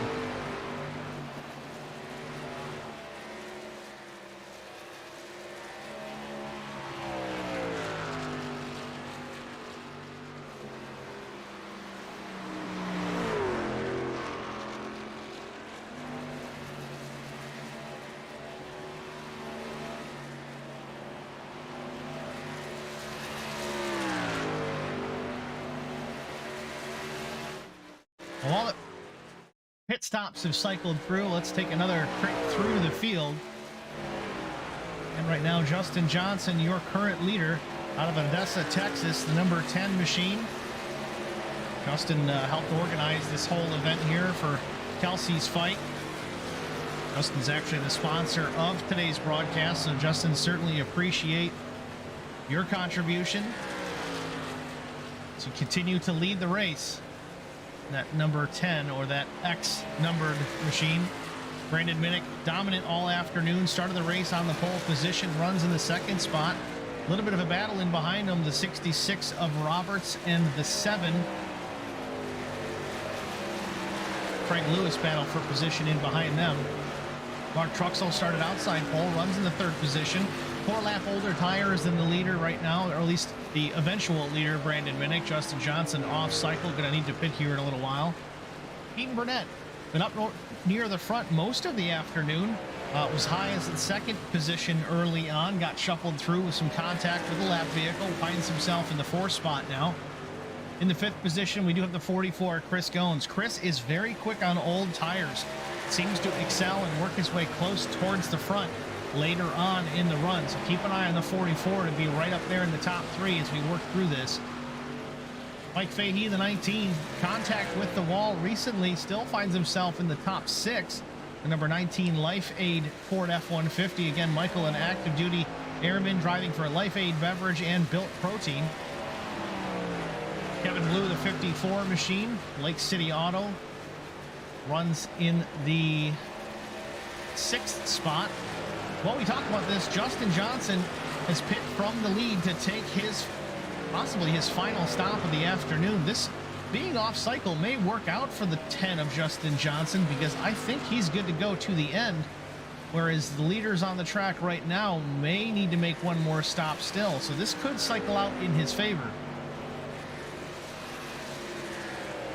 When you're chasing the lead all day and you keep doing the same thing as the leaders, you know, the old saying goes, you follow the leader, you'll follow the leader. You know, you've got to do something. When you may not have the speed in that truck, you've got to do something to level the playing field, and he just may have hit it right here. If this thing goes to green at the end, he may have pulled one out with pit strategy. See Brandon Minnick trying to put the 7, Craig Lewis, a lap down. Lewis running in the 8th position. This would be the last car on the lead lap, last truck on the lead lap.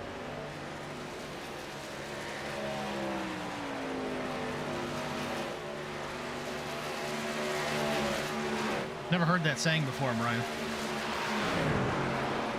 If you follow the leader, you'll follow the leader. If you follow the leader, you'll follow the leader. You don't listen to Larry Mack nowhere near enough.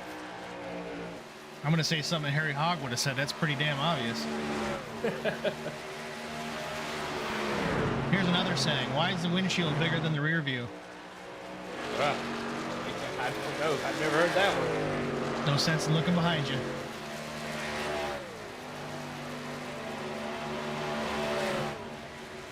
Always moving forward.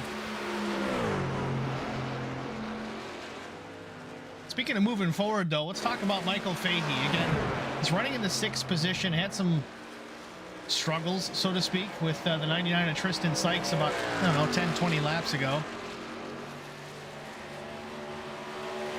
Put it in the wall. Looks like he did get a fast repair, because that truck looks pretty clean, but he's up 7 spots. Fahey started, I think, in the 13th position, running in the 6th position now. Biggest mover on the afternoon. Brandon Minnick, he leads the race. Yeah, that's great. Hasn't really passed anybody, though, other than lap cars. So let's give an attaboy to Michael Fahey, the number 19. So far, passed the most guys thus far.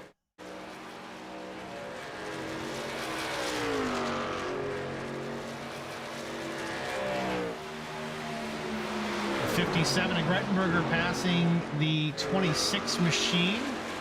Keaton Burnett, I think this is actually Keaton Burnett passing 57 here. Keaton's running in the 2nd position.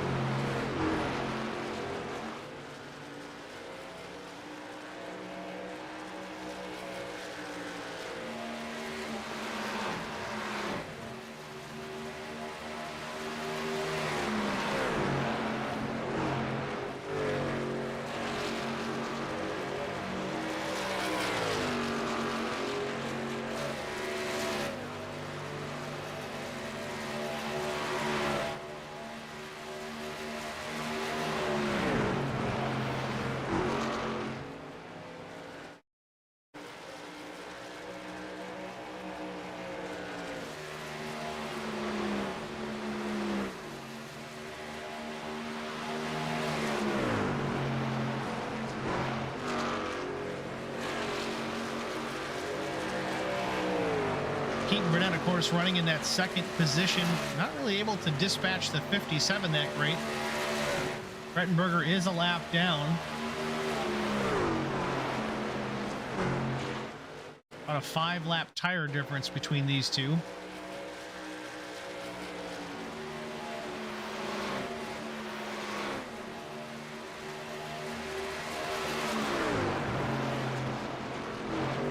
These tires and green flag pit stops and not having a caution, you know, for the most part of this race, when you're under caution, you come down, you take 4 tires, you know, the first 10, 15 laps, very crucial to be able to save tires. You burn them up and you drive it too hard, 10, 15 laps, you regret it for the rest of the run. But if you can save under a yellow flag condition, you know, you have tires for the end of the run.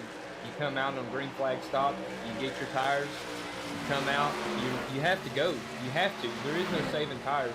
You've got to try to get back around and cycle through and come back out in the same position as you went in, or if not, pick up some. So there's no saving tires right here on these runs.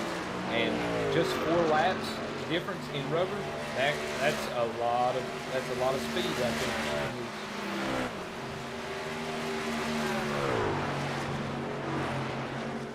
With that said, with this long stretch of green flag, we've really had a lot of these today. We only had, I think, a caution, maybe 2. It might have just been 1, but these guys had 5 sets of tires over the wall. They've probably only taken 2, maybe 3 sets, so they've got no reason to try and save at this point. 48 laps to go. If they pit now, anybody that needs to can certainly make it to the end.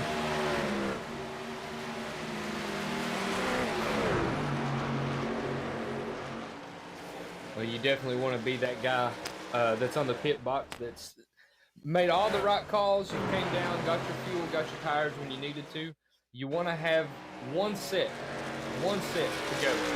Put back on that truck.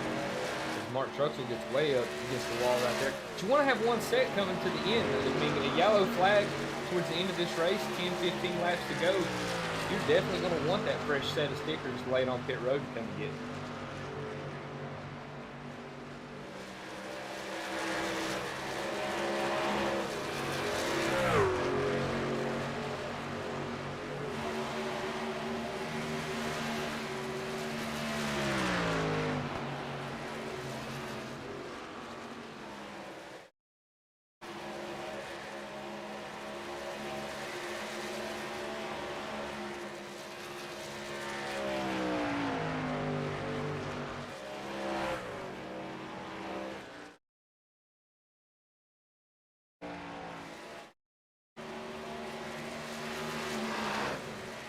Brandon Minnick still out front in that 5X machine. Sunday driving.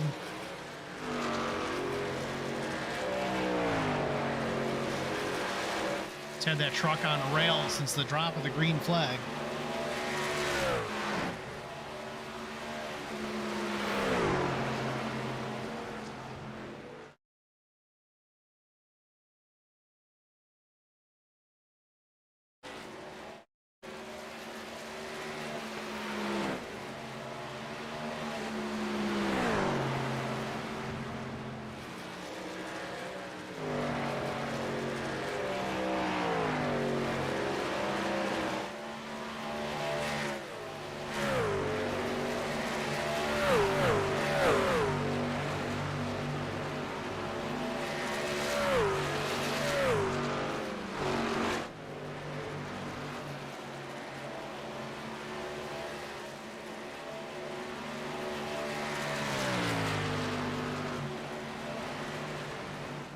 Leader Brandon Minnick was able to negotiate this lap traffic pretty easily, and as we see the 26 of Keaton Burnett, he's navigating it well, but not quite as well as the 5, and he's lost a few tenths of a second to our leader. He's pulled out from a 2.6 second lead down to now to a 3, so he needs to get around these cars or these trucks, and he needs to get around them quickly. He needs to make quick work of them. It's interesting, too, because they're really looking at the lap times. Minnick and Burnett, last lap by at least, ran the identical lap time at 32.68 for the both of them. Still a 3-second gap back to the 26. With the laps that we have left, he's going to have to pick up the pace if he's even going to get to the tailgate of Brandon Minnick. But here it is. It's a 2.5 second change between that. Did Minnick get into the fence? I believe there might be a problem. There's a problem on the leader's truck right now. He's slowed way down. He's off the pace. Minnick has lost a second in his advantage in the last lap to Keaton Burnett. Last lap for Minnick was a 33.07 to the 32.62 of Keaton Burnett. Oh yeah, damage the right side of Brandon Minnick. Smooth and cool as a cucumber all afternoon. Unfortunately, has made contact with the outside safer barrier. Gonna have to see what this does to the 5 truck as far as the speed, overall speed it has. Last lap of 33.61 to the 32.77. Now it's down to a 1.5 seconds back to Keaton Burnett. And that gap is shrinking too.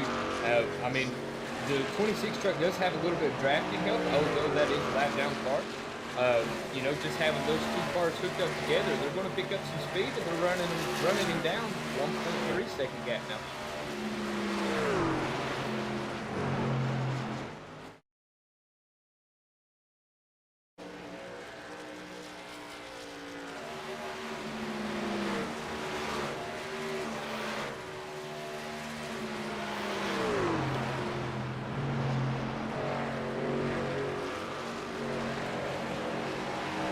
It's 39 laps to go from Charlotte Motor Speedway. Brandon Minnick still has the lead, but he does have some right side damage. Certainly affecting the pace on that machine. Keaton Burnett, 0.2 seconds faster that last lap by. He is catching him.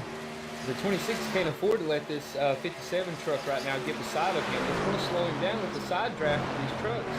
If he wants to get up there and challenge for the lead, he's going to have to keep this truck behind him. Or at least let him go. He's got to do something. He can't sit there and allow him to be on the outside of him like that. Yeah, Grettenberger is not a lead lap truck. He is fighting with the second place truck as the 26 tries to reel in the leader. There's blood in the water. Keaton Burnett smells it, but Minnick is still out front as Keaton Burnett battles the 57 of Grettenberger, not for position. Might have him clear off 4.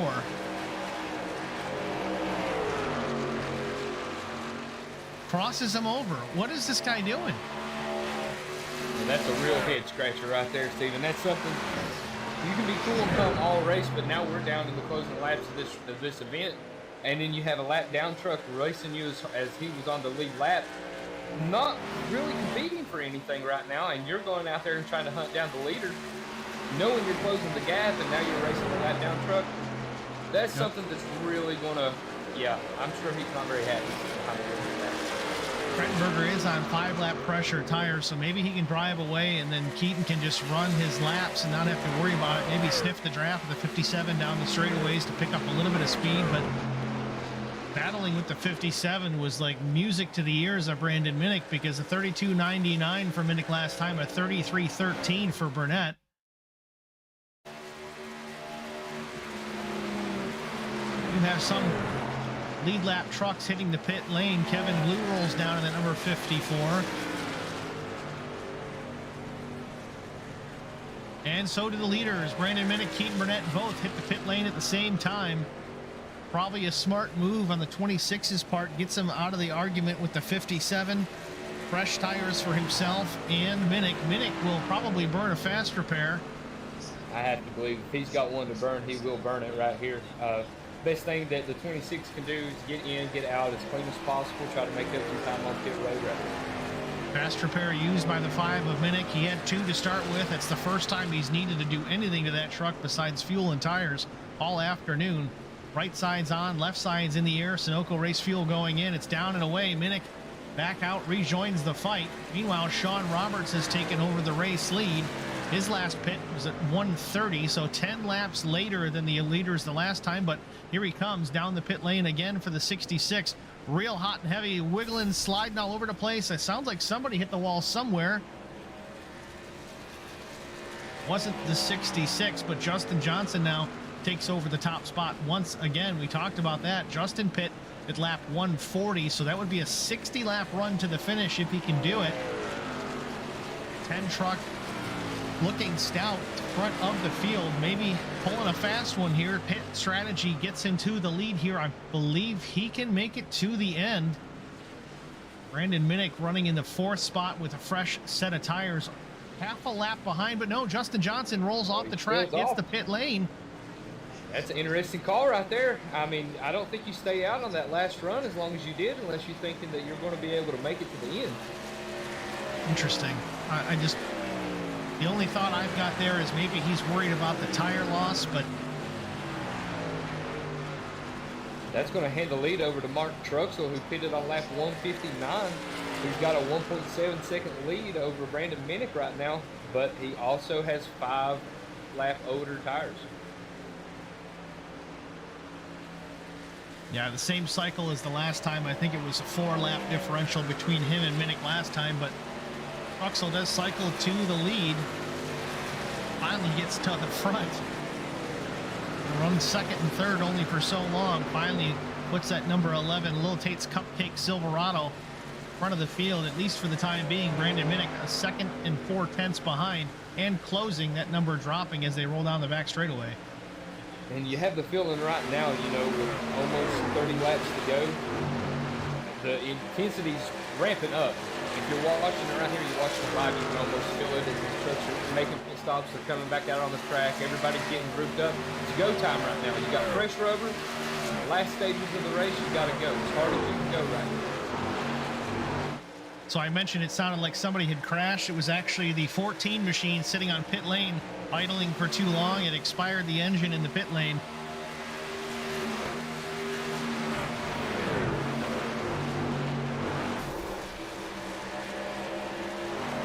Looks like Sean Roberts went off track. No yellow. We got a spinner down low. He's up in the grass. This will be huge.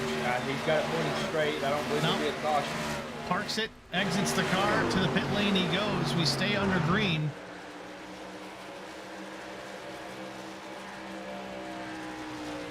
Let's take a look and see what happened to the 66 here. Late in it, let's rewind it. And as we're watching this, Brian Minnick is on the inside of Mark Truxell, and he regains the lead. How that didn't bring out a yellow, I will never understand. We can guarantee one thing. The 5 of Brandon Minnick is glad that the yellow did not come out. That's for sure.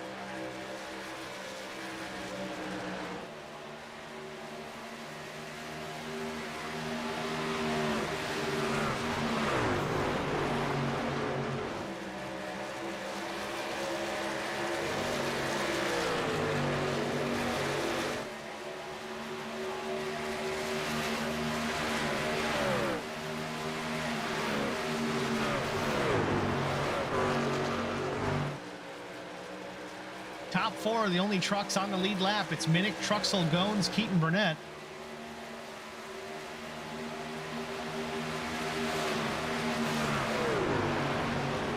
And I just have to believe, you know, barring a yellow flag, some lap traffic incidents, as long as the 5 truck, as long as he can keep it clean, he's pretty much cruising to a victory right here. I mean, he's pulling out, the lead's growing right now.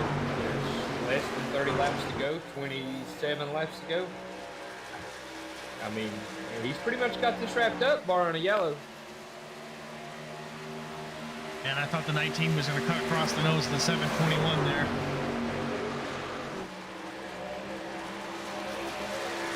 Mike Fahey, the 5th place machine, is actually right behind the 5 of Minnick. Fahey looking pretty strong, actually, here in the turn number 1, trying to get that lap back all on his own. This is where a lap car should be battling for position. This is the 19 trying to get by, trying to get that lap back all on his own. Granted, if we get a caution, he's going to be the lucky dog. But the way this race has gone so far, you know, almost no cautions except for the first part of this race. You want to get up there. You want to get that lap back. I mean, this is where a lap down truck has every right to go up there and challenge the leader. Get your lap back, and a yellow comes out, or even if it doesn't, you're still able to come up there and compete passing trucks. You're not out here to run 5th. You want to get up there and race. Let's go. Let's get it. Let's get our lap back.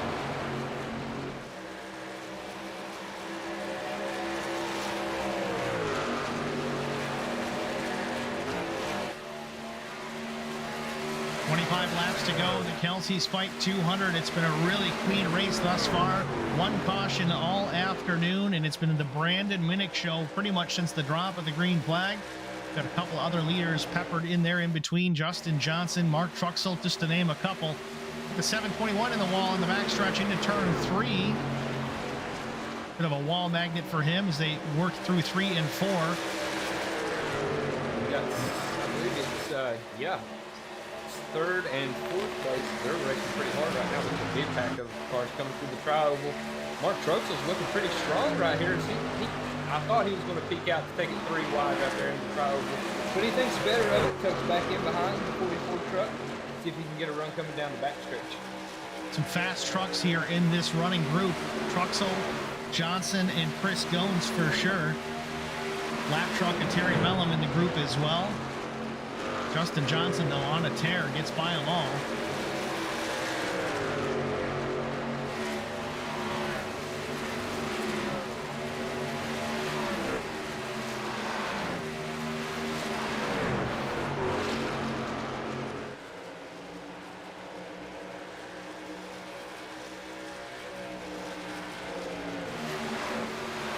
Keeping in mind, Justin Johnson is not a lead. Well, is he a lead lap truck? No, he's. Lap. I think I'm having some issues with the timing because it shows Justin Johnson 7th, Mark Truxell 4th, but Mark's actually behind him on the racetrack. So he's almost, well, because Minnick went by. No, he's a lap down. He is a lap down. We have 5 cars on the lead lap right now. We got Brandon Minnick out in the lead, Keaton Burnett, Chris Goins, Mark Truxell, Michael Fahey. Fahey, yep. And Chris Lewis. Fahey did get by Brandon Minnick for that lead lap position. Craig Lewis is 6th, but he is still a lap down.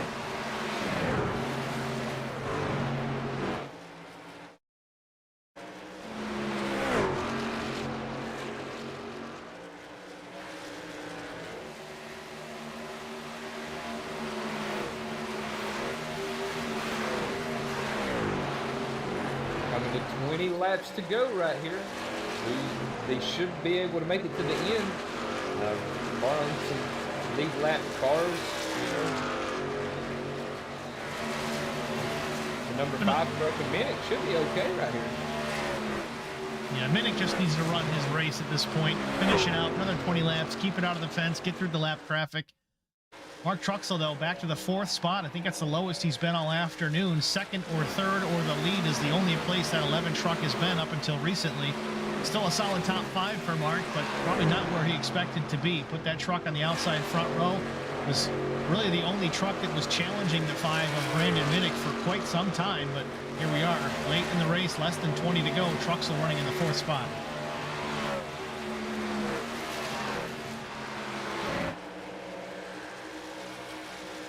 And just watching these guys go around the track, about the only other person that I've seen try that high line is Mark Truxell. He's running it pretty consistently, you know, and that high line, if you can use it right, that will save some tires for the end. So it's going to be interesting. If we get a caution, everybody's coming down pit road. You know, you got fresh rubber, the low line seems to be where it's at. But on these long runs, we like the high line. High line saves some rubber here at this track. And Mark Truxell, though, he's always there at the end. We still got a handful of laps to go, so I wouldn't count him out just yet. Got plenty of guys out there battling for position, whether the lead lap or not. Getting late in the race, it's go time for everybody out here. So caution flag is not totally out of the equation at this point.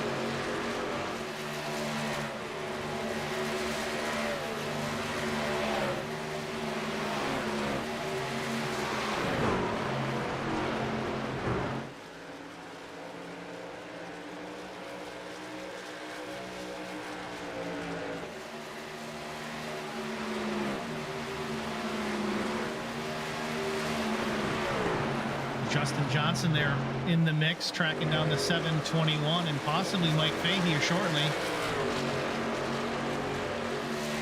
that would be for position, the 5th spot. Justin Johnson certainly would be happy to get a top 5 out of this afternoon's event.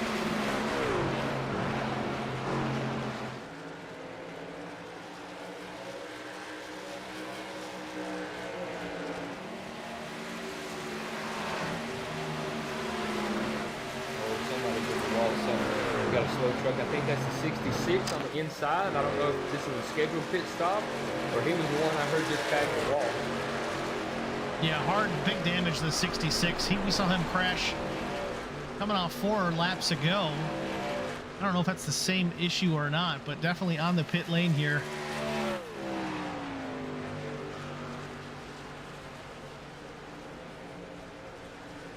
It says lap 168. I think that may have been the incident we already reviewed, but we'll go back in a minute, take a look. Here it is.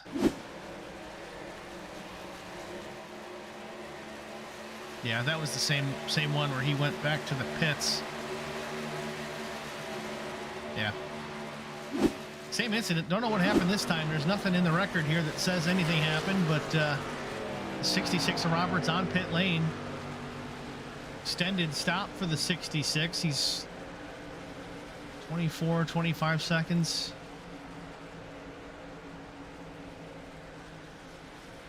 Roberts scored as the 12th position so far.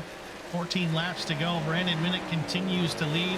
1.82 second advantage over second place Keaton Burnett. And I have been watching the lap times here, and I know that the leader, Brandon Minnick, he's fighting lap traffic right now, but that interval is closing down, and our second place truck, the 26 of Keaton Burnett, he is closing in. He's running faster lap times right now in the late part of this race. I don't think he has enough time to get there, but if our leader keeps catching lap traffic, he's definitely going to make the interval.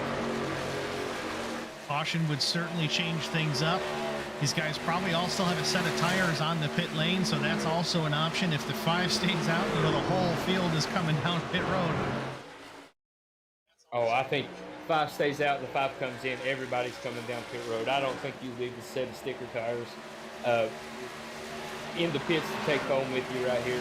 Even the 5 car, he knows he's got to come in and take them, especially with only 5 cars on the lead lap. Yeah, I was just going to say, it's only 5. Even if you pit and nobody else does, the worst you're going to be is 5th.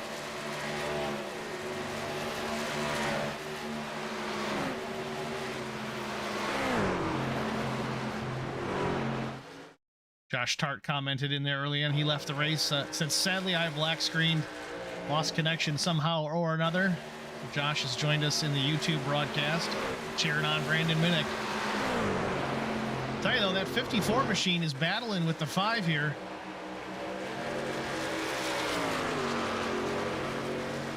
Kevin Blue is 9th, not on the lead lap, but sticking to the tailgate of the 5 of Minnick here. 10 laps to go. He's 2 laps down. It's not like he's 1 lap down, you know, trying to get his lap back. He's 2 laps down right now, but he's not really hurting the 5 car. He's actually helping him. He's pushing him out there. This draft is so important with these larger tracks. So he's actually helping. As long as he don't get up there, take the air off the spoiler, get him tight, get him loose, push him around the corner. 5's like that.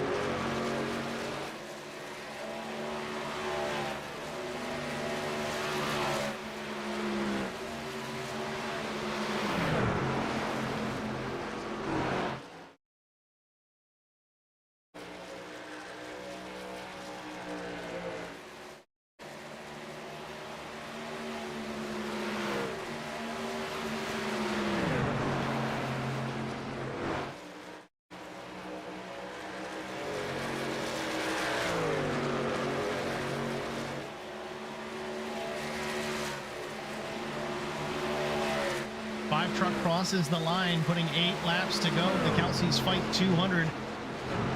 Easily led all the laps this afternoon. Maybe not all, but certainly the most. Brandon Minnick in cruise control mode here with 7.5 to go. Keaton Burnett, not enough time to make up the ground. Last lap by, actually the 26, a half-tenth slower than leader Brandon Minnick.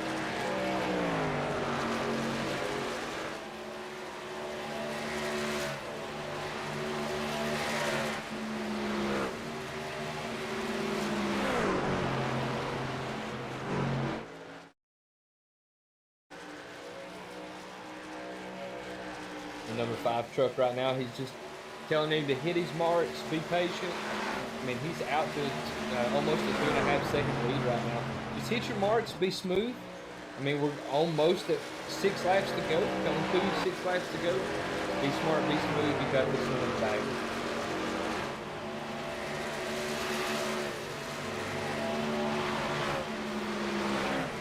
See Keaton Burnett in the second spot, battling with Justin Johnson. Justin's running in the 6th position, is a lap down. Not sure if there was any kind of hold up there with Justin Johnson, or if it's just a matter of riding out that draft and seeing what you can get out of it. Burnett pitted lap 164, Johnson at 166. Only a couple of lap difference between the two trucks, so don't imagine the 10 was holding up the 26 too much there, but either way, Keaton Burnett not able to track down the 5 of Brandon Minnick as we have 5 laps to go.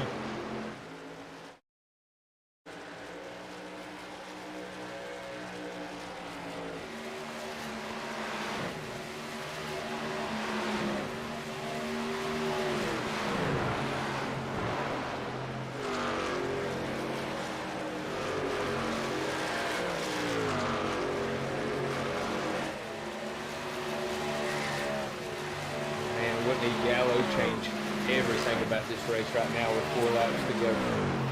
Yeah, overtime would be a, I don't want to say a welcome sight, but it would certainly jazz up the finish here at Charlotte Motor Speedway for the Kelsie's Fight 200.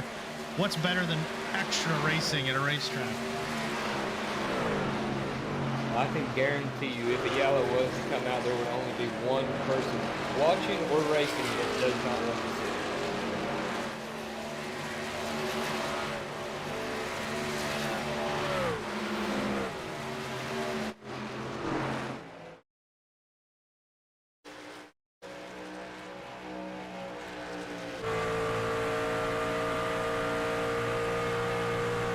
The back window of Brandon Minnick works his way through turns 3 and 4, looking for 2 to go.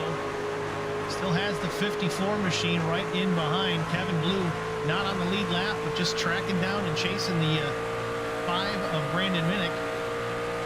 Maybe trying to learn something here.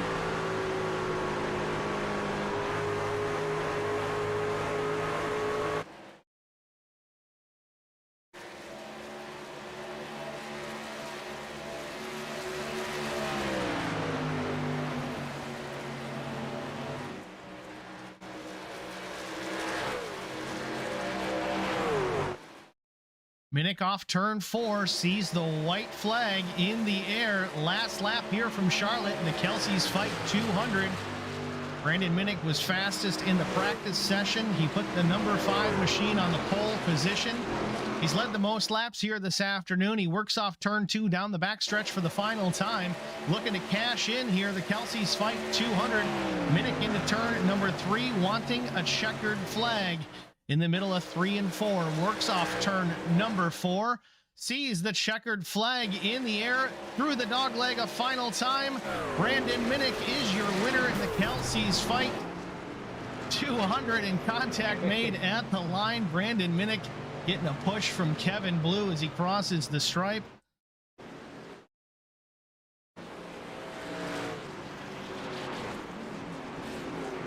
So Brandon Minnick brings it home. Keaton Burnett is going to bring home P2, followed by Chris Goins, Mark Truxell, and Mike Fahey are the top 5 cars on the lead lap. So good job, good race, guys. That was fun to watch. A lot of clean racing out there. Everybody having fun with the 5-post race. Brandon just wants to get back and do some donuts. These guys are trying to wreck his truck.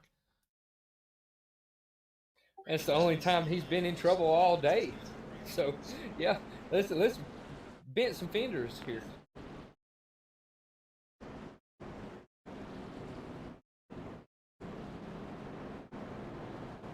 Top 3 again. Brandon Minnick, Keaton Burnett, Chris Goins brings it home with a top 3 finish.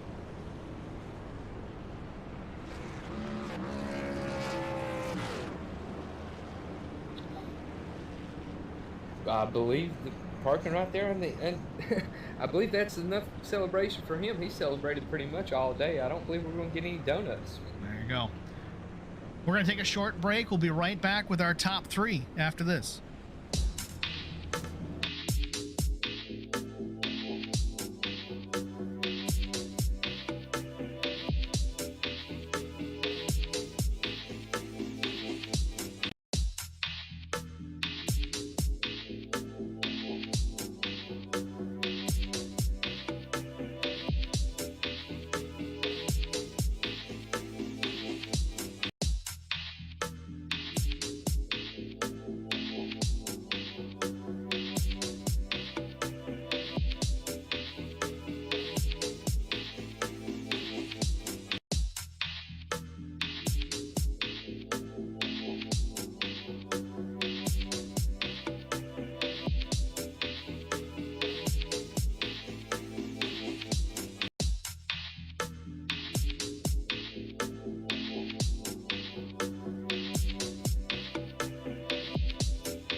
Welcome back, ladies and gentlemen, to Concord, North Carolina, the Charlotte Motor Speedway.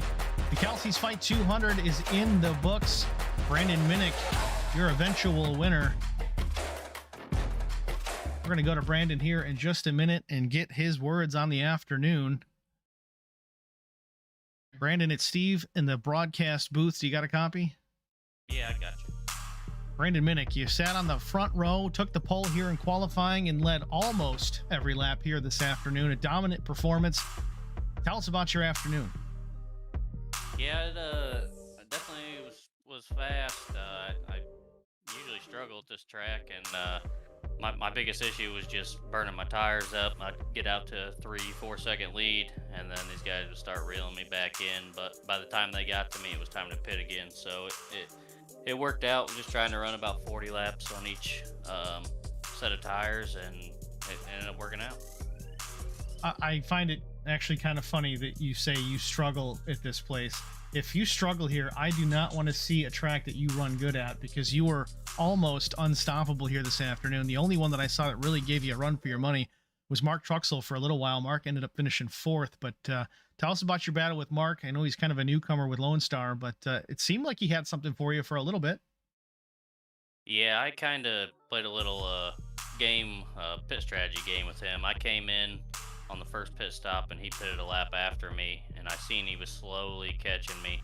So every other pit stop, I waited about 3-4 laps after him, and he'd have a 3-second lead, and I was able to run him down and put a big gap on him after that. So it was all about pit strategy, honestly. It just worked out, staying out of trouble. Got in the wall a couple times there towards the end of the race, but the last pit stop used a quick repair, and we were good to go.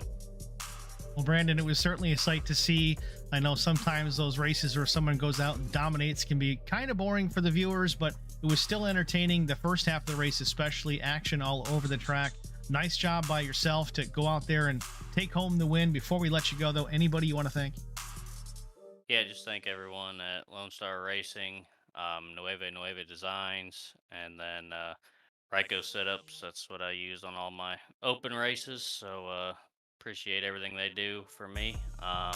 And we'll just keep on going and get ready for the NIS season. It's Brandon Minnick, everyone, your winner here this afternoon at the Kelsie's Fight 200 from Charlotte Motor Speedway. Next up, let's go to Keaton Burnett. Keaton, it's Steve Singer in the HBR TV booth. Do you got a copy, sir? Yeah, I got you. Keaton, congratulations. A second place run. I'm sure it's not where you wanted to be. You wanted to be up front with that checkered flag, but a stout finish either way. A good race. You had to battle back after some contact with a lapper. Tell us about your afternoon. Yeah, it was a really fun race. Qualified in third and was holding up there at the beginning, and then, like you said, just had some trouble with the lap car and got in the wall a little bit and had to come back. A lot of pit strategy went into it. there were times where I was catching Brandon, but he's too fast for me. Yeah, Brandon was certainly quick around here. If you want to laugh, he did say that he struggles at a place like this. I just find that comical, but either way, you guys look good out there. Yourself, Chris Goins, Brandon Minnick, of course, the top three fast runners out there in this afternoon's race. It was relatively clean. I think we only had one caution all afternoon, so that kind of stretches the field out, but it was good. I thought you had a shot for Brandon. If a caution came out late, we are kind of crossing our fingers, hoping we'd have a green-white checker just to see how it would shake out, but either way, second position for yourself. Congratulations on the day. It's a good finish either way. Keaton, before we let you go, anybody you want to mention, anybody you need to thank?